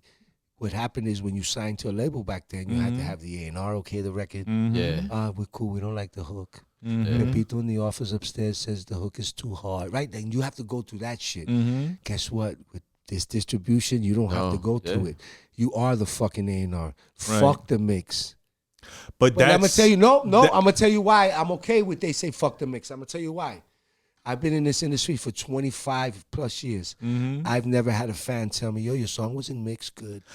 No, they don't give a fuck. That's an industry shit. No, listen to me. No, you have to. Listen to what I'm saying. But it depends on the consumer. The music sounds whack. But listen, that's why you've had hits that are terribly mixed and they sound. But how? Because what I'm saying is that if you have a dope hook, I don't give a fuck. If your hook is whack, if your song is terrible, if it's not, I don't care how good you mix and master it. It's with what I'm trying to tell you at the end of the day. Okay, I get what you're saying. The fan is going to love the record. The common fan, yes, but someone like you or me or we're him, not common fans. Right, so we're going to hear shit deeper. Listen, I love you. Your stream doesn't count. If you don't stream my shit, I don't give a fuck. No. Yeah, you're right. Right. So you're right. So my fan starts telling me, that song. If I get 20 fans that hit me up and say I didn't mix the song, I got a problem. I've never seen that in my life. Yeah. You've never seen a comment of a fan say, but you say, yo, this song sounds terrible. Right. Because we have a different ear. Exactly. So when I'm in the studio and I'm telling and then guess what? We're OGs. Yes. So we critique the young guys. It's not our fucking game anymore. It's not made for us. So you want them to do the 1998 records? No. Well, guess what? Thank God for technology. Go back and listen to the fucking 1998 records. Yes. Some of them all day. Terrible. You could. You don't have to listen to the new hip hop. It's your choice. No, you're absolutely right. Okay, so that's what I'm saying. So at the end of the day, we have to understand the era that we're in as OGs. Yes. Respect the creative, how they're creating today. Yes. Because when we were creating, they thought our shit was trash. Right. The guys who when we were using the beat machines, the fucking the previous generation hated it. No, that shit is trash. Because we were using technology. Exactly. So everyone's singing. Great. I use this shit too. All my records, the producers, everything, I stay using new technology. Mm-hmm. I'm all the AI shit. I stay, and that's how the difference between growing old and not growing old is technology. Right. When you see Abuelita pull the flip phone out, it's because she's scared of the iPhone.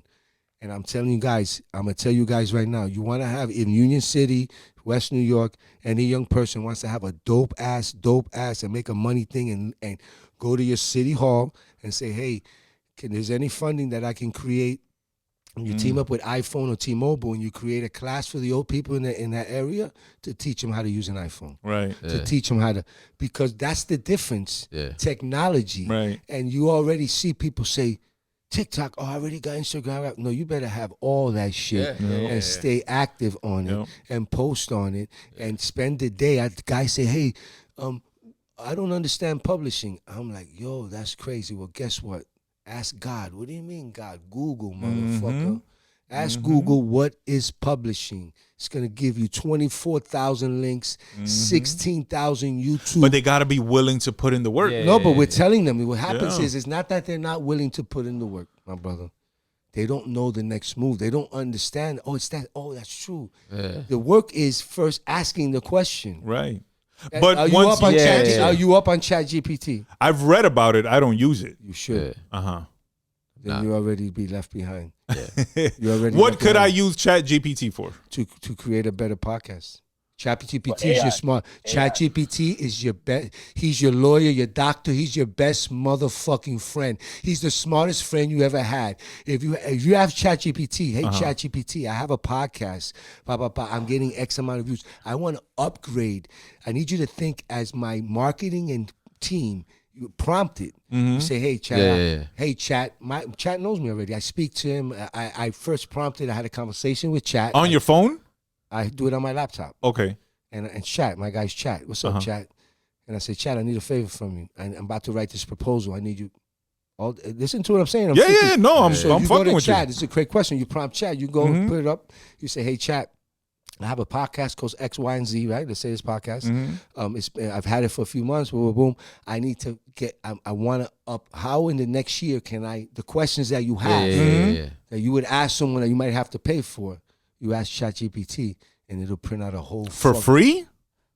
Okay, I will say it again. Listen to what I'm saying. Listen to what I'm saying. For free, fam. Listen to me. It'll print out. Listen to me. It'll tell you an entire market. No, because I'm gonna do this today. In detail. Listen to me. Yeah. Any question you ask, your ChatGPT, I'm having problems with my girlfriend. But why would they give that away for free? Because it's about where we're going. It's about knowledge. Let me ask you a question. Why do they give Google away for free? They profit off Google. Google is $1 billion company. Let that sink the fuck in. Yeah. Say that again. Google's $1 billion company. Why do they give us Google for free? You said they profit from it. So I just answered your question. Keyword. ChatGPT, I'm fucking with you. Hey, listen, I'm going to that. It's Google. That's the new shit. Hey, it's Google. You on ChatGPT, Bloodshot? Yeah. Listen. It's Google. Listen, so I can get you in a practical manner. Yeah. It's Google on steroids. smoking crack, sniffing dope, and running. And you think, and like the new J. Cole thing, it's you think ChatGPT is behind you and it's already lapped you 6 times. And if you do not, this is like you refusing. Listen to this. Do you remember? This is so, we're right now, this is the greatest era to be a human being. Because right now, all the information has access. Yes. Yeah. You can ask ChatGPT, say, ChatGPT, I want to be a lawyer. I need you to give me the curriculum and all the lessons that it takes to be a lawyer at Harvard.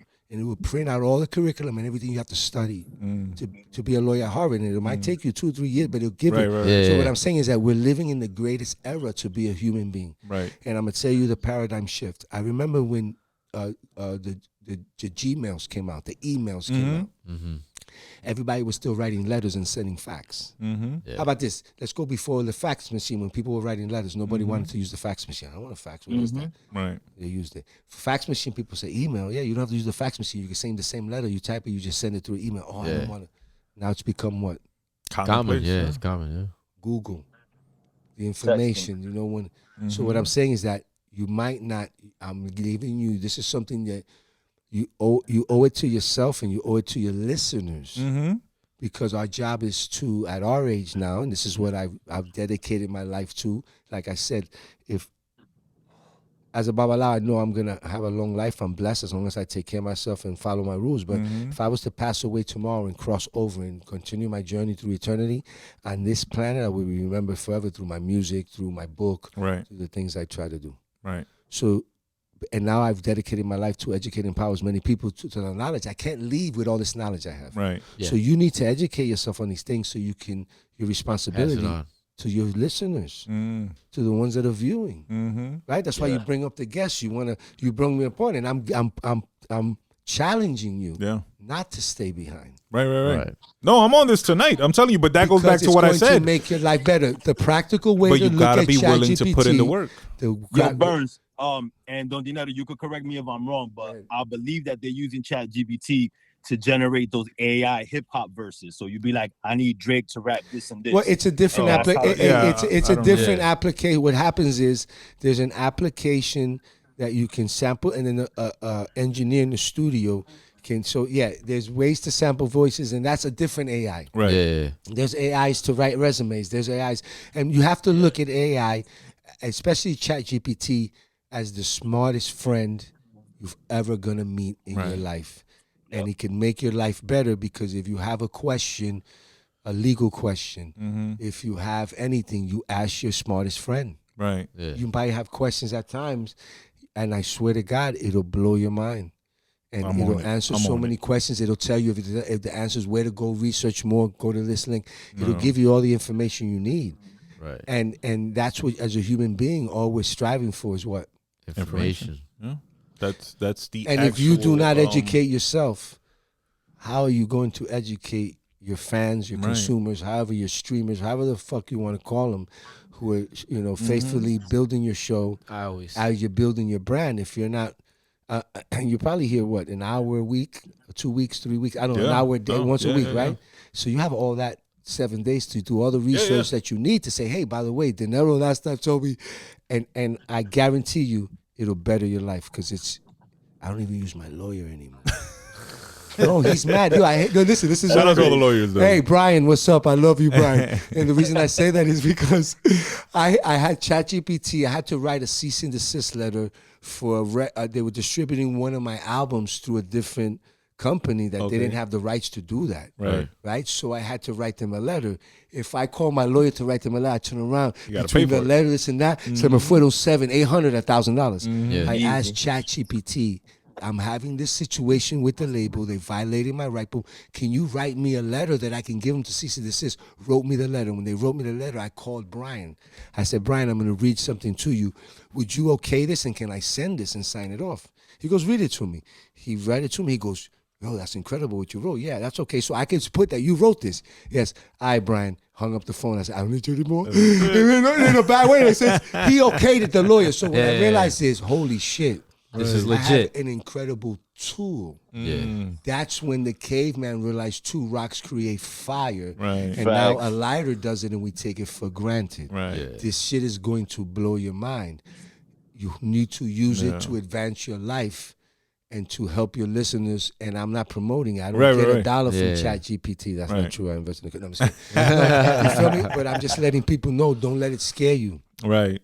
It's like Google. I tell people Google is God. Ask it any question. Now you got ChatGPT that even guides you even further. So we on that. We on that. Where we at? Yeah, I know we got a lot of time. I've always said that information and time are like our greatest commodities. You use ChatGPT? Hell no. Shut the fuck up then. No. And Blood, I know you lying over there too. Yeah, but now we on it now. We on it now. I downloaded it. Facts. It's the app, my nigga. You use it? I downloaded my shit. Never use it. Don't matter. I haven't used it, but I. So you too. Shut the fuck up. No, you shit. Before we move on. As long as I'm up on the information, I got a leg up on y'all because y'all just. But you not. All right, no, you are. You the man. Shout out to Don Dinero. Shout out to the book. Yes. The formula. 16 lessons for life. Shout out to Loud City Club. Yeah. Go to my YouTube channel. Don't at Don Dinero. My IG is Dinero717. Facebook is Don Dinero. And you'll see I'm always posting. I got this Let That Sink In, the Swakata session. That I kind of put in. One of my most famous ones is the one that I said there's 2 type of people on this planet. There are flies and there are bees. And bees do not go around telling flies that honey tastes better than shit. Right. So at the end of the day, what does that tell you? You can't always save everybody. Right. You got to save yourself. You feel me? Yep. And that's one of my swagadas. You know what I'm saying? That. Go check that out. Don Dinero. Hello? Oh. Don Dinero also has a podcast. Yes, with Chris Gotti. Damn, I wrote it down. What's the name of it? Giving them the business. Giving them the business, correct, Nice. with the brother Chris Gotti. Yeah. Wow. We've done a lot of dope interviews. We were able to interview Jay Prince. Oh, that's Nice. good. Wow. Doing the whole, shit. it's up there. Check it out. Doing That's the whole big. Migos, and he kind of gave his side of the story, which was dope. Yeah. And they've had a relationship for a long time, right? The Gottis and Jay Prince and Definitely. stuff. So this is all about Yeah. relationships at the Yeah. end of the day. right. Me, myself being here today is about relationships and then Absolutely. continuing to build it. So as much as social media has made us antisocial, to all the young people here, go out and meet some people. You're going to need them. Lesson number 1. Yes, absolutely. You know? No one succeeds alone, bro. Yeah, you're going to need people, bro. Trust me. And I met Chris Gotti recently at a Earn Your Leisure event / United Masters event. So shout out to him. We actually got to speak, and Y'all chopped it up. I was trying to set up a one-on-one interview with him. I can set that up. So, I'll yeah, call please. Chris. I got that Definitely. for you. Yes, That's yes, not a yes. problem. That's my brother. I We'll want to set make that up. happen. I want to sit down with him. I want to pick his brain. I want everybody to understand how and Actually, why let me he get the phone real succeeded. quick. Let me get the phone. I might FaceTime him real quick and be like, "Yo, can I get? I'm gonna try to FaceTime him." Yeah, absolutely. While you're doing that, let's see what else. Again, make sure you're following Loud City Cannabis Club. Go to loudcityclubs.com. Become a member. Join the club. It's here. It's in Union City. You'll get the address, the exact address. Once you become a member, they got all the goods you need, all the flour, all the edibles, international snacks. I'm on my diet shit, so this is actually a violation, but I'm gonna make an exception because it's all it's love. okay, bro. They got the medicinal stuff. Hey, here he bathing goes. Yo, stuff. I got Chris Gotti. Yo, Chris, I know you're driving. Chris Gotti is live. Brother Chris, what's good? Hey, I'm on the podcast that they definitely want you to come down. So I said, yo, let me hit him up. Yes. But he's driving, so I don't think we have the greatest communication. All right, it's all good, but let him know we're waiting on him. We want to chop it up with him. We look forward to it. We've already spoken about it, so I know we're on his radar. So whenever he's ready, whenever he's back east, we definitely make that happen. Man. Shout out to him. All right, Chris. Can you hear me? All right, yeah, so listen, they want you on this podcast over here. It's in Union City. I think he met you at an event at the United Masters. Earn Your Leisure event in the city. Earn Your Leisure event in the city. So, yeah, this is a dope podcast. I've been here. I've been here for a minute doing the interview, and then he mentioned, I said, yeah, my brother, come do it. I think this is dope. You got to come here, spend some time with the Spics, brother. Spanish people in control. You know how I do land division all day. Waka! All right, my brother. God bless you, bro. Word. Thank you for that, my brother. Yeah. Talk to me about Adventure Music Group. What exactly do they do for an artist as far as helping them with their career? Well, I mean, first of all, let me tell you a little bit of the history. So Chris came to me with the opportunity in 2015. And when I say 2015, at that moment, the only thing you had for digital distribution was CD Baby and TuneCore. Right. All these other companies didn't exist. So Chris had an idea for our ventures to create a digital distribution platform to help artists own, operate, and monetize their music. Okay. And then we also, what we did is between 2015 and 2019, we probably toured about 150 cities. Right. That's what I'm always seeing, the touring. Educating and empowering the independent artists and understanding how to use the platform and understanding that there are 22 million independent artists in the United States, and less than 1% will ever sign a major record deal. Right. So that means an artist today or any day has he has a probability, a larger probability of winning lotto than he is getting a deal. Right. But do you think a lot of these independent artists have an end goal of signing a major? I mean, that's because that's what the dream's been sold. Right. Yeah. But they could achieve more success staying independent. Well, the whole purpose, I was telling the Rose, was building leverage. If you talk music business, if you either build your label or you say you put your music to a digital distribution platform and you all of a sudden do a TikTok video where, TikTok is the newest platform that's popped in the last 2 years, or you do an Instagram and you go viral. It's another word that we've been introduced to.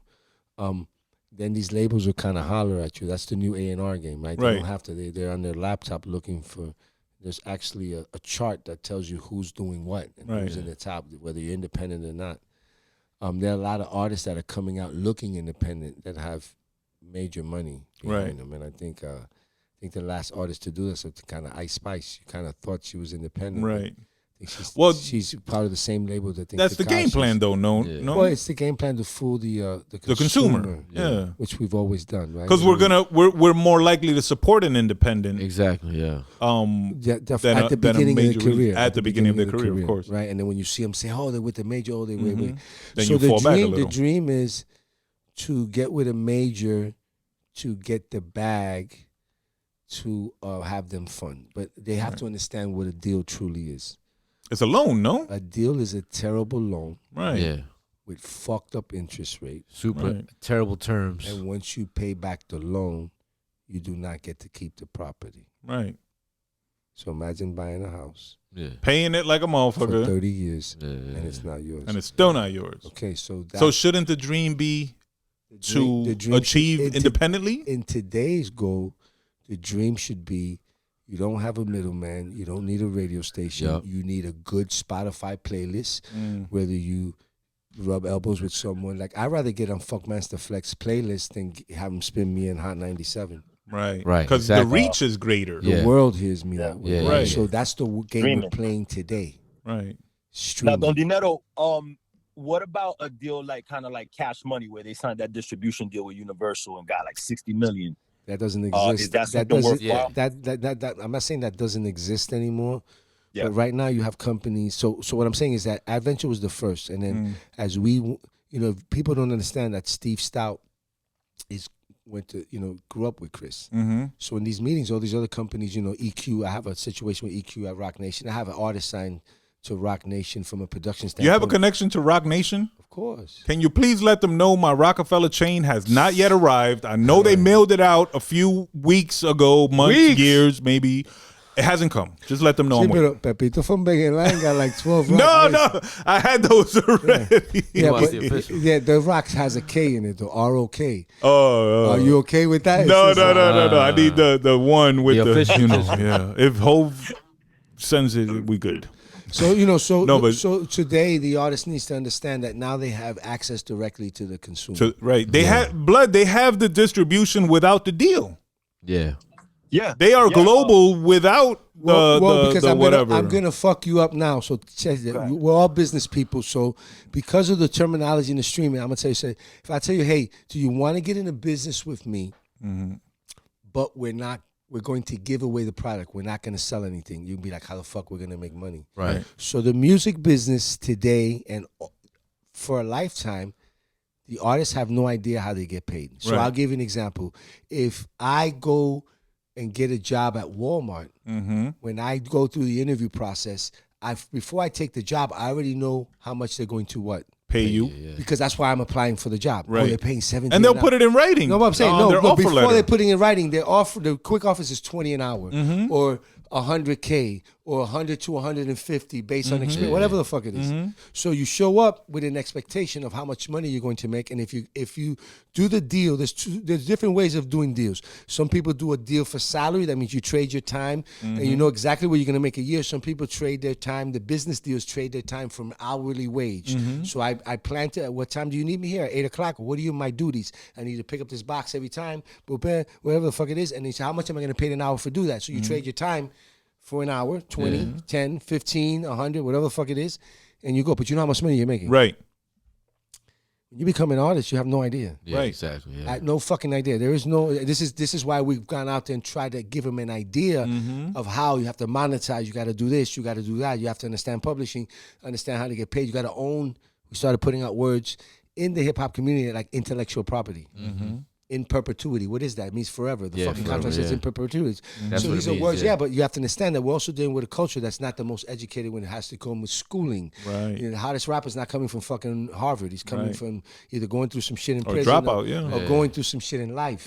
So that's why I also wrote this book, because through those 150 cities and all these people, I've seen a lot of kids with mental health issues, not because they were crazy. That doesn't mean you're crazy. That means you're masking all your stuff through your music, but when you're like, like they're looking at you like to save them.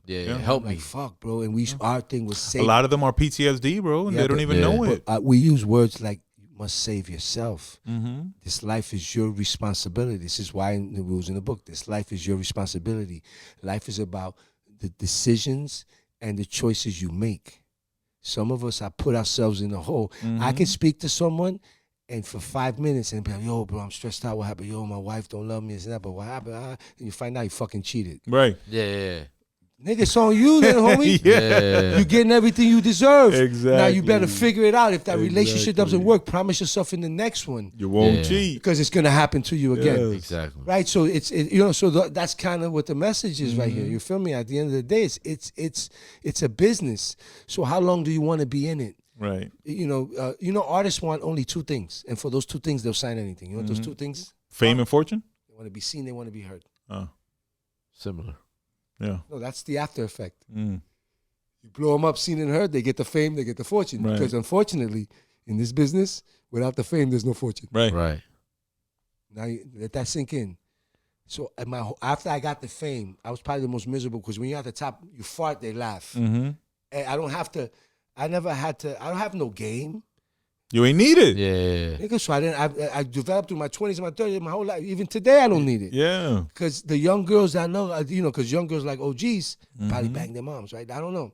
Like, what I'm saying is that, no, shit happens. Yeah. Oh, real quick, shout out to Ice Spice Mom. Word. And by the way, and I only did, my age is between 25 and 33. That's what I work with right now, even though my kids, I work with, because anything over that, they've always been damaged. You guys damaged them. We fucked it up. I've heard a similar theory. But what I'm saying is the artists today need to understand that even their music, everything is on them. Yes. Right? And then majority, the marketing is free. You have Instagram, you have Facebook, you have TikTok. the tools. Yeah. What you have to do is create content. Right. And work it. Yeah. Right? And most people say, I need money. No, you don't need money to create content. You Nah, need to hell no. Right? I'm saying you have all your tools right here. Yeah. It's in Good the palm phone. of your From hand. creating to editing to distributing to all you need everything. is a good phone. Yeah. Bottom line. And that's what I tell them. So at the end of the day, it's on them. And when you see all these people blow up through the internet, do different things through the internet, you'll understand that, it's some people get touched by the hand of God. Yeah. Right. And that kid put out that Old Town Road with a video game on a horse, and now he's banging devils and dressing in like the silver man on the streets, wherever he's going. That's the manifestation of who he wants to become. Right. We're constantly trying to become someone. Right? Who do you want to become? Is that a question? Do you know? See, I already know who I am, where I'm at. Like, I understand, but I'm also continuously, like, I could come to this podcast 4 months from now, and I'm not And the be same. different. I'm not the same guy. You're still evolving. Yeah. You should constantly be evolving. Exactly. But everyone doesn't know that. Exactly. And I'm going to come back to what you said, because you're constantly evolving. spiritually, physically, mentally. Yep. Right now, you meet someone who's overweight, and I don't mean fat with it. I'm talking about like really overweight, and they decide today I'm changing, right? They will, in 2 years, if they stick to it, they will have a brand new body. Yep. Yeah. If someone today said they're drinking, they're taking drugs, they decide to stop the choices, decisions, and go somewhere else. They have to decide that. Their body, you know, this is what I'm saying. We're in a, you know, you came here to create anything you think about. The whole sauce is when you have an idea, you must act on it for it to manifest. Right. You know, so many of the greatest ideas and movies and songs and buildings and all the greatest stuff. There's so much great stuff. You know where it's at? In the garbage somewhere. In the graveyard. It was never created because they were too scared to fail.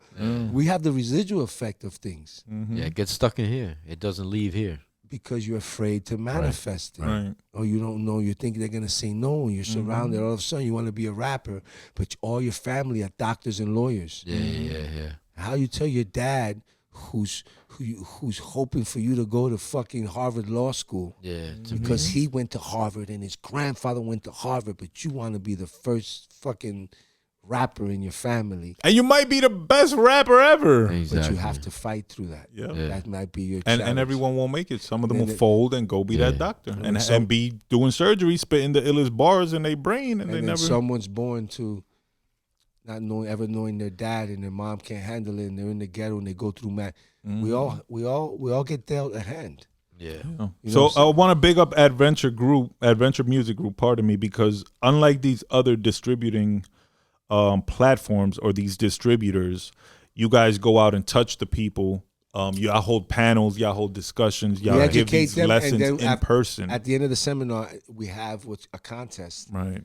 And the people, we let them perform, and the winner, we give them distribution. Sometimes we give them all distribution. Right. And we tell them, if you don't put music in there, that's on you don't make any money. Yeah. Exactly. So the average song on Adventure Music, if you give me one record, on the average, it'll make about $1 a day, let's say. So if you only give me one song, like most people, I got a song, and then I'll give you a check at the end of the year for $365, right?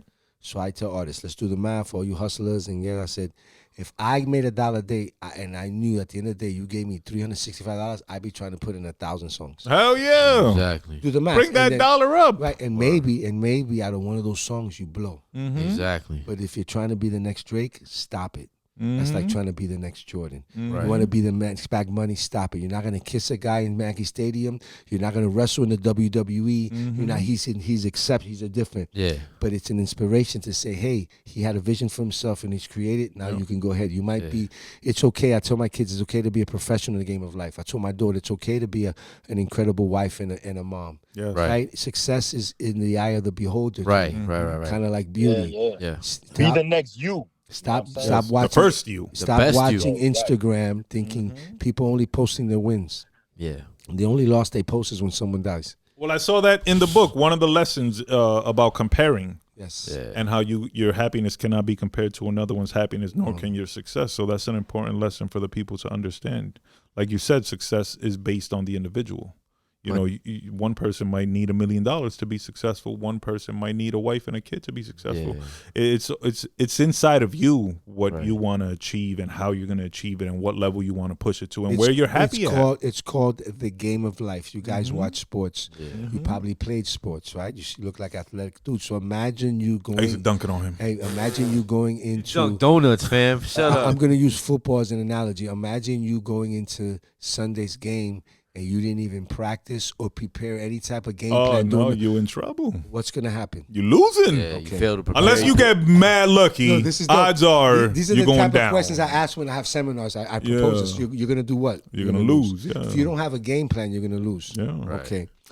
What game are we playing? This is called what? The game of? This is life. Yeah. The game of life. If you don't have a game plan in the game of life, what are you going to do? Lose.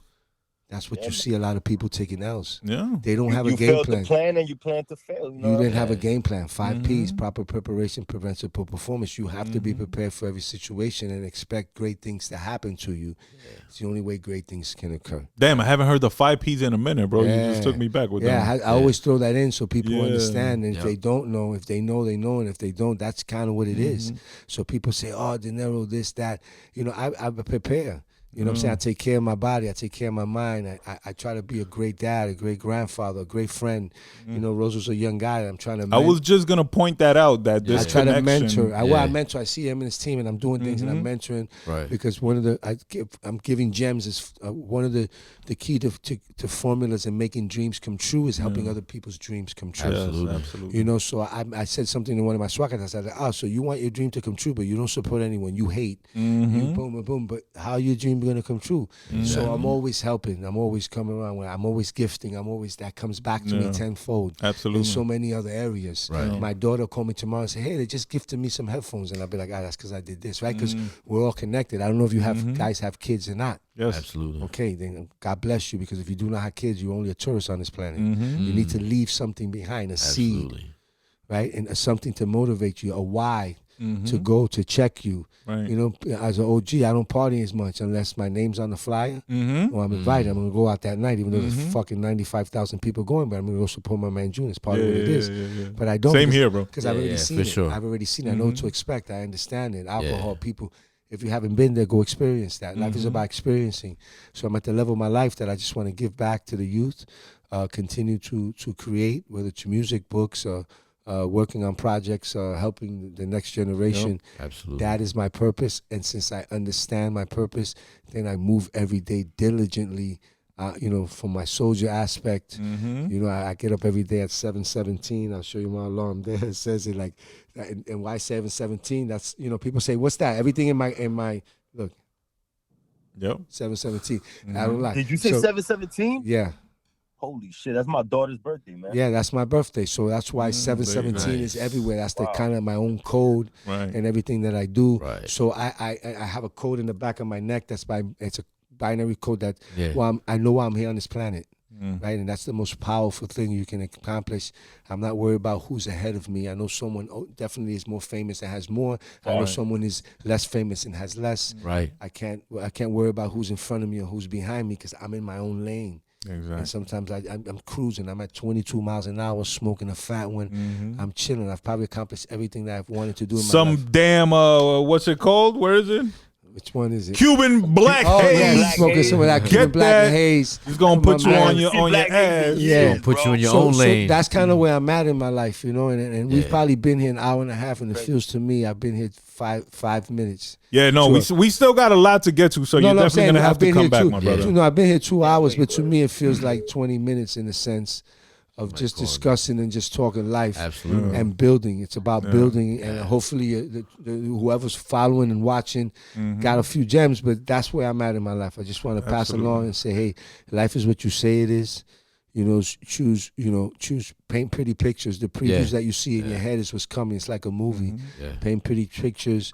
And I wish everyone that's watching this, you know, that their dreams do come true. Amen to that, bro. And commendable, man. To the young Gahhd of Rosa, who's been up here many times, I know you're a smart young brother, and I don't have to tell you this, but just in case you off your dean today, take advantage. You have an OG here with going on 30 years of knowledge within the music business, within the entertainment business.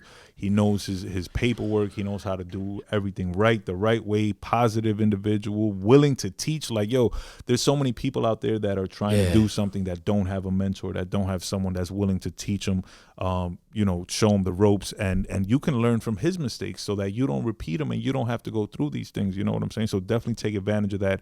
BCMG, I fuck with y'all, man. I always told y'all I love y'all energy. Super talented. Y'all some young, hungry brothers, entertaining as fuck, fun loving, funny, get money brothers, get bitches, because goddamn y'all, I'm hanging out with y'all. Swear to God.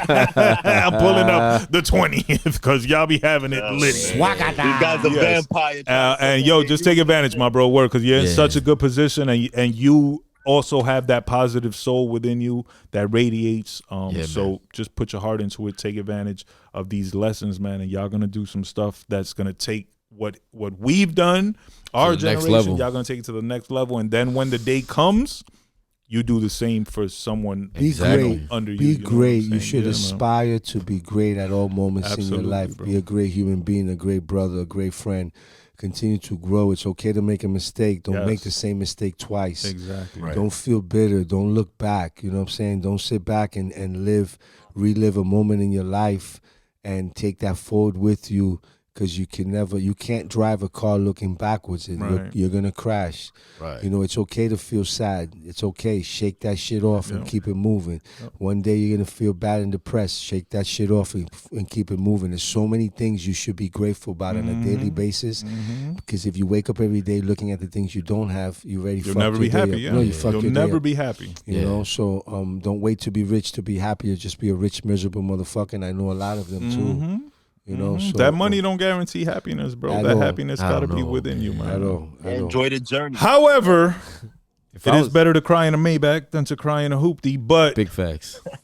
You know, if you gotta cry anywhere, bro. Be real. Yeah. We all cry. It's all good. Blood, you got any questions? Don Dinero, you're gonna have to come back because we ain't even get to everything. We ain't even get to the Miami move. We ain't get to the Cuban connection, the Block Royal connection, the new projects. We ain't get to the stuff that's coming, the documentary, the new show. Yeah, I'll come back, guys. We got a gang of stuff, so definitely we're gonna relink on the 31st. We're gonna build over there, and then on the 20th, matter of fact, maybe when you guys redo this, you come to my spot. Yeah, the next one we can do over there. Absolutely. Blood, you got any questions before we let y'all go, before we sign off? I don't have no questions, but I got a big shout out to Don Dinero and everything you're doing. You're very commendable in everything you do. And it's very much appreciated, man. All them jewels that you gave us and you gave everyone that's listening. Everybody, go check out that Cuban Connection album. That shit is fire. Thank you. Fire. And make sure y'all listen to the track I Made It. That's my shit right there. Thank you. Definitely. And I want to commend you guys again, everyone here, you too, Blood. Thank you, brother. In the sense of I have a platform to come to because you guys decided to create one, right? Yes. So I can come here and tell my story, you know, the body of work or whatever, and you guys look at me at a certain perspective, but I look at you guys to say, hey, continue this journey. This podcast journey is something that's incredibly important. We need more platforms like yourselves. We need outlets that help independent artists, and all those guys that you mentioned are independent artists, and I think that should be your niche. Yeah. And if you're blessed to get someone that's, you know, super big at their moment, that's great. But I think your niche should be helping the independent artists, and hopefully, you know, you help 100 of them, 2 pop off, they come back and show the love, and people will remember. But don't stop your journey. Don't stop, you know. And I know when we hang up the headphones, you guys got to go back to your regular lives, your families, your wives, your kids. And just continue to be great men, right? Yeah. You know, that's the key, man. You know, you want to have a great life, man, you have to be a great human being. Yes, absolutely. Absolutely. VS, you got any final questions? No questions, just quick shout out, man. Shout out to RBL, man. We have the brother Don Dinero on our shirt, on our collab. On our collab. We put him on a shirt. You know what I'm saying? That's true. He sent it to me. I gotta connect you with the brother Vic from RBL. You are on our We Are Hip Hop shirt. Who I can try to get up here that you put on the shirt too? Who's that? James Cruz. Brother Vic is well connected with the brother James Cruz. So we got to get him up here. We got to get you a shirt. That's actually how we actually got you on the show, because you was on the shirt. The brother Rosa saw it. He connected. Yeah, and, he set it up. So, that's a blessing. So shout to RBL, man. Go out and get that shirt. We Are Hip Hop. You know, all the great collaborators, all the great Latino hip hoppers. You know what I'm saying? Because we are great collaborators in this awesome art, you know, known as hip hop. And raised by Latinos. The clothing brand. Shout out to Brother Vic. Shout out to Sister Ev. They want to actually launch some content based around the We Are Hip Hop shirt with all of the individuals that are on the shirt. So Don Dinero might mess around and be the first one we do. That's right. That'll be dope. I'm going to connect you with the Brother Vic once we get off air. Yeah. And we're going to work on that. I'm we're going to build that. For everything. And you had mentioned at the beginning I know there's a sponsor that had a specific drink. No. Chef Petey Martinez. Was it Chef Petey? Well, then we have Chef Petey or someone that was created. The Sandugueo? I think that. Yeah, Sandugueo. So he got his own spice. Sandugueo spice. That's dope. I'm going to connect you with him. Yeah, because sometimes we've done, and what's his name? Chef Peter Martinez. He's from West New York. Okay, no, let's figure it out because I do things at my spot on, say, we've done Infused Taco Tuesday. So maybe with his spice, I can bring him in to do some food. Yes. And we do a collab where people can come in and the members can eat his food with his spice. And if they like it, we could create a little section where maybe we could sell the spice there. I don't know. Sir. No, let's connect that, That's the whole key. Because I'm all about helping the local independent brand. Yeah. For sure. And that's why I created kind of what I'm trying to do with that. Even with I have a company called Off Brand that I'm creating to help independent designers like myself who have in it, and then eventually I want to open a store on Bergen Line. So when you walk in, it's kind of like a Marshall's, right? But instead of the knockoff polo, it's maybe you create a dope brand, right? Give you physical because we all have brands online, because we can't get in the fucking store, exactly. Right? So I said, I'm not gonna have Nike. I'm not gonna have Nike. It's gonna be off-brand. That means no big brands. Like all independent brands. To help. There's so many independent designers. When I got in, I didn't realize. In there.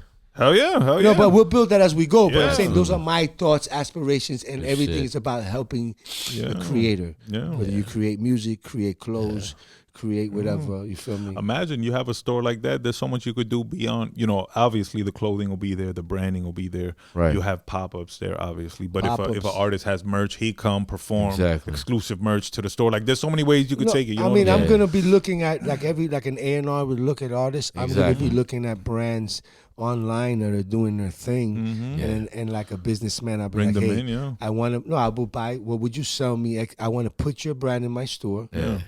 I'll buy X amount wholesale. I got to make my bread, right? You sell me the T-shirt at 20, I'm gonna sell it for 40, right? I'm gonna make buy for less, sell for more. The business comp, but at the same hustle day, rule number one. I'll sit back and say, look, your brand's in store. Can you come in doing this? Exactly. Little things Meet like the that, people, right? So that's an idea that I have to help the clothing line industry from the independent artists. And then if it works good here, then I'll franchise it and there'll be off brands everywhere in the country. And imagine that takes time and effort, so that's why I said and support, guys. So make sure y'all go out there. Well, I just support your if you have listen, guys, this is important. If any of your friends, family put out anything, I don't care if like it.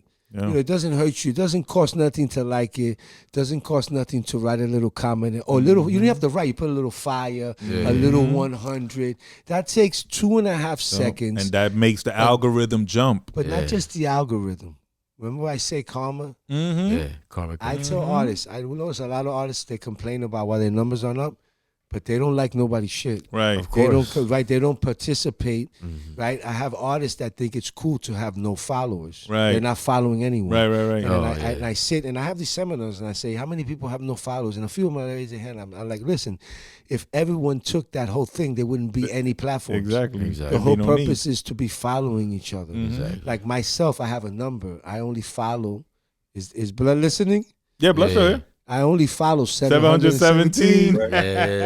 So when someone says follow me, I'll be like, I go to a follower who hasn't been active with me. And they get replaced. And I'll add someone else who's gonna be active, right? Exactly. And that's just my own little thing that I have. But it makes sense. Yeah, but it makes sense. That's crazy. No, shout out to that, man. Shout out to all my cancers out there. Yeah, shout out to all the cancers, absolutely. And also before we move on and before we sign off, shout out to all the mothers. Tomorrow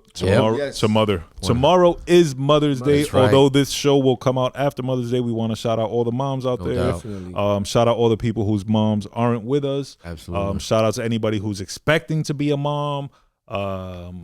Shout out to anybody who, for whatever reason can't be a mom, but we still love you, so it's all good. Yeah. Shout out to all y'all. Thank you for bringing us here and birthing us and putting us on this planet. For real, putting up with us. Yeah, and putting up with us. Amen to that. Shout out to all the moms. And dándonos golpe to set us straight, bro. Word up. That's the other one too. The chancleta, the flying chancleta ninja star. Chancletazo. Been here with everything in the book. Cocotazo, word. Shout out to all the girl dads out there as well. Yes. I do believe that's it. So as always, perdón, Don Dinero, you got any shout outs, my bro?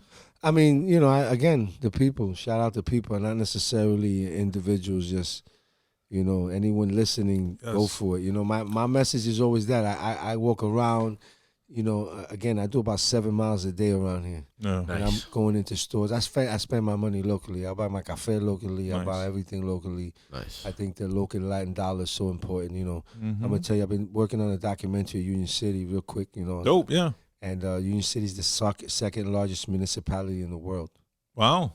It has almost 100,000 people in less than 2 square miles. Union City's average credit score is 550, and for a city that average credit score is 550, the crime rate is usually high. There's no crime here. Right. And the reason you associate that is because most people, this is when they start off their journey in America. They have no credit. They have a green card. Yeah. They're working cash only, or right. So Union City has so many incredible stories. It started by the Dutch. It used to be this used to be China. It used to be the industrial of the world. All the sewing machines, all the clothes were made here. Embroidery capital of the world. Right, the embroidery capital of the world. And then all of a sudden, when the Fidel situation happened in the 60s, the Cubans started coming in to New York City, then moving into North Bergen, West New York, Union City, but especially Union City. Then Union City became Havana on the Hudson. Right, with all the Cubans. So there's a lot of dope stories that happen right now with a lot of Central and South Americans. But Union City is an incredible town. I'm here to stay, even though I'm also in Hialeah, Perico y Brujeria. You already know, man. but I'm here, and I love the people. I watch their eyes. I love you, Miami. I love you, Miami, con cojones. and I, you know, I'm just part of the city. My kids graduated from Union City High School. Right. You know, their mother was born and raised in Union City, and you know, so it's kind of dope. My daughter lives here. And I love the town in so many different aspects of the food, and you can get anything you want at any given day.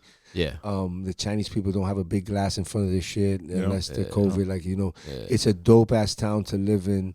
And I'm super blessed to have my business and my stuff here. And every time I see Mayor Stack, I say, yo, who got it better than us? You feel me? Because I think as a he just won, right? 11th term. Yeah. How can he lose when he does so much for the community? Shout out to that, man. Congrats to him. Yeah. So before we sign off, once again, go loudcityclubs.com. Become a member. Go get yours. Get your merch. Cuban Connection 717. Go get that. You already know. Candy. I appreciate you guys. Lychee is going down. Oh, I gotta tell a story right there. Yo, my man back here. So the brother F. F is important. So F met me at F. When was it? 99. I think. Look at that. Oh, okay. So he was always into his tech shit. He had a full-blown studio in his house. Nice. We connected. It was love. He was working like at a cable company or he was doing some at the time, grinding. I think it was at his, Cablevision. Shout out to Cablevision. Listen, and shout out to the AB button. Hey, you were living at the time. You had the studio in the apartment in your mom's or something like that, right? Okay. Shout out to Mom Dukes. There is no Don. This is the connection of life, and this is important because it comes full circle. And I haven't seen this man in years. Yeah. Right. And you know, I recorded. He helped me a lot to create a lot of creative stuff that I did at the beginning, because when I told him doing Latin hip hop, he's like, I'll record you. I got you. He believed in the idea when everyone was like, fuck it, they didn't give a fuck, right?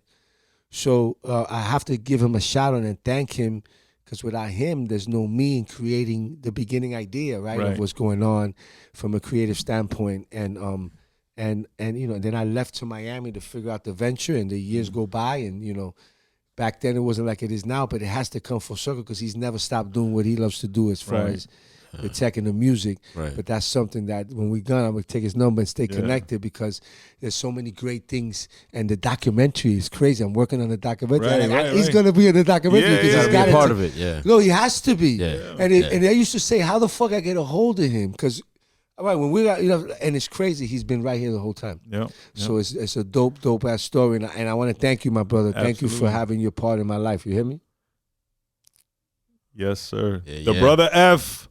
Everybody that walks in knows the brother F. Shout out to that. Shout out to Straight Fuego Studios. Shout out to Dolly and Lunar Bright.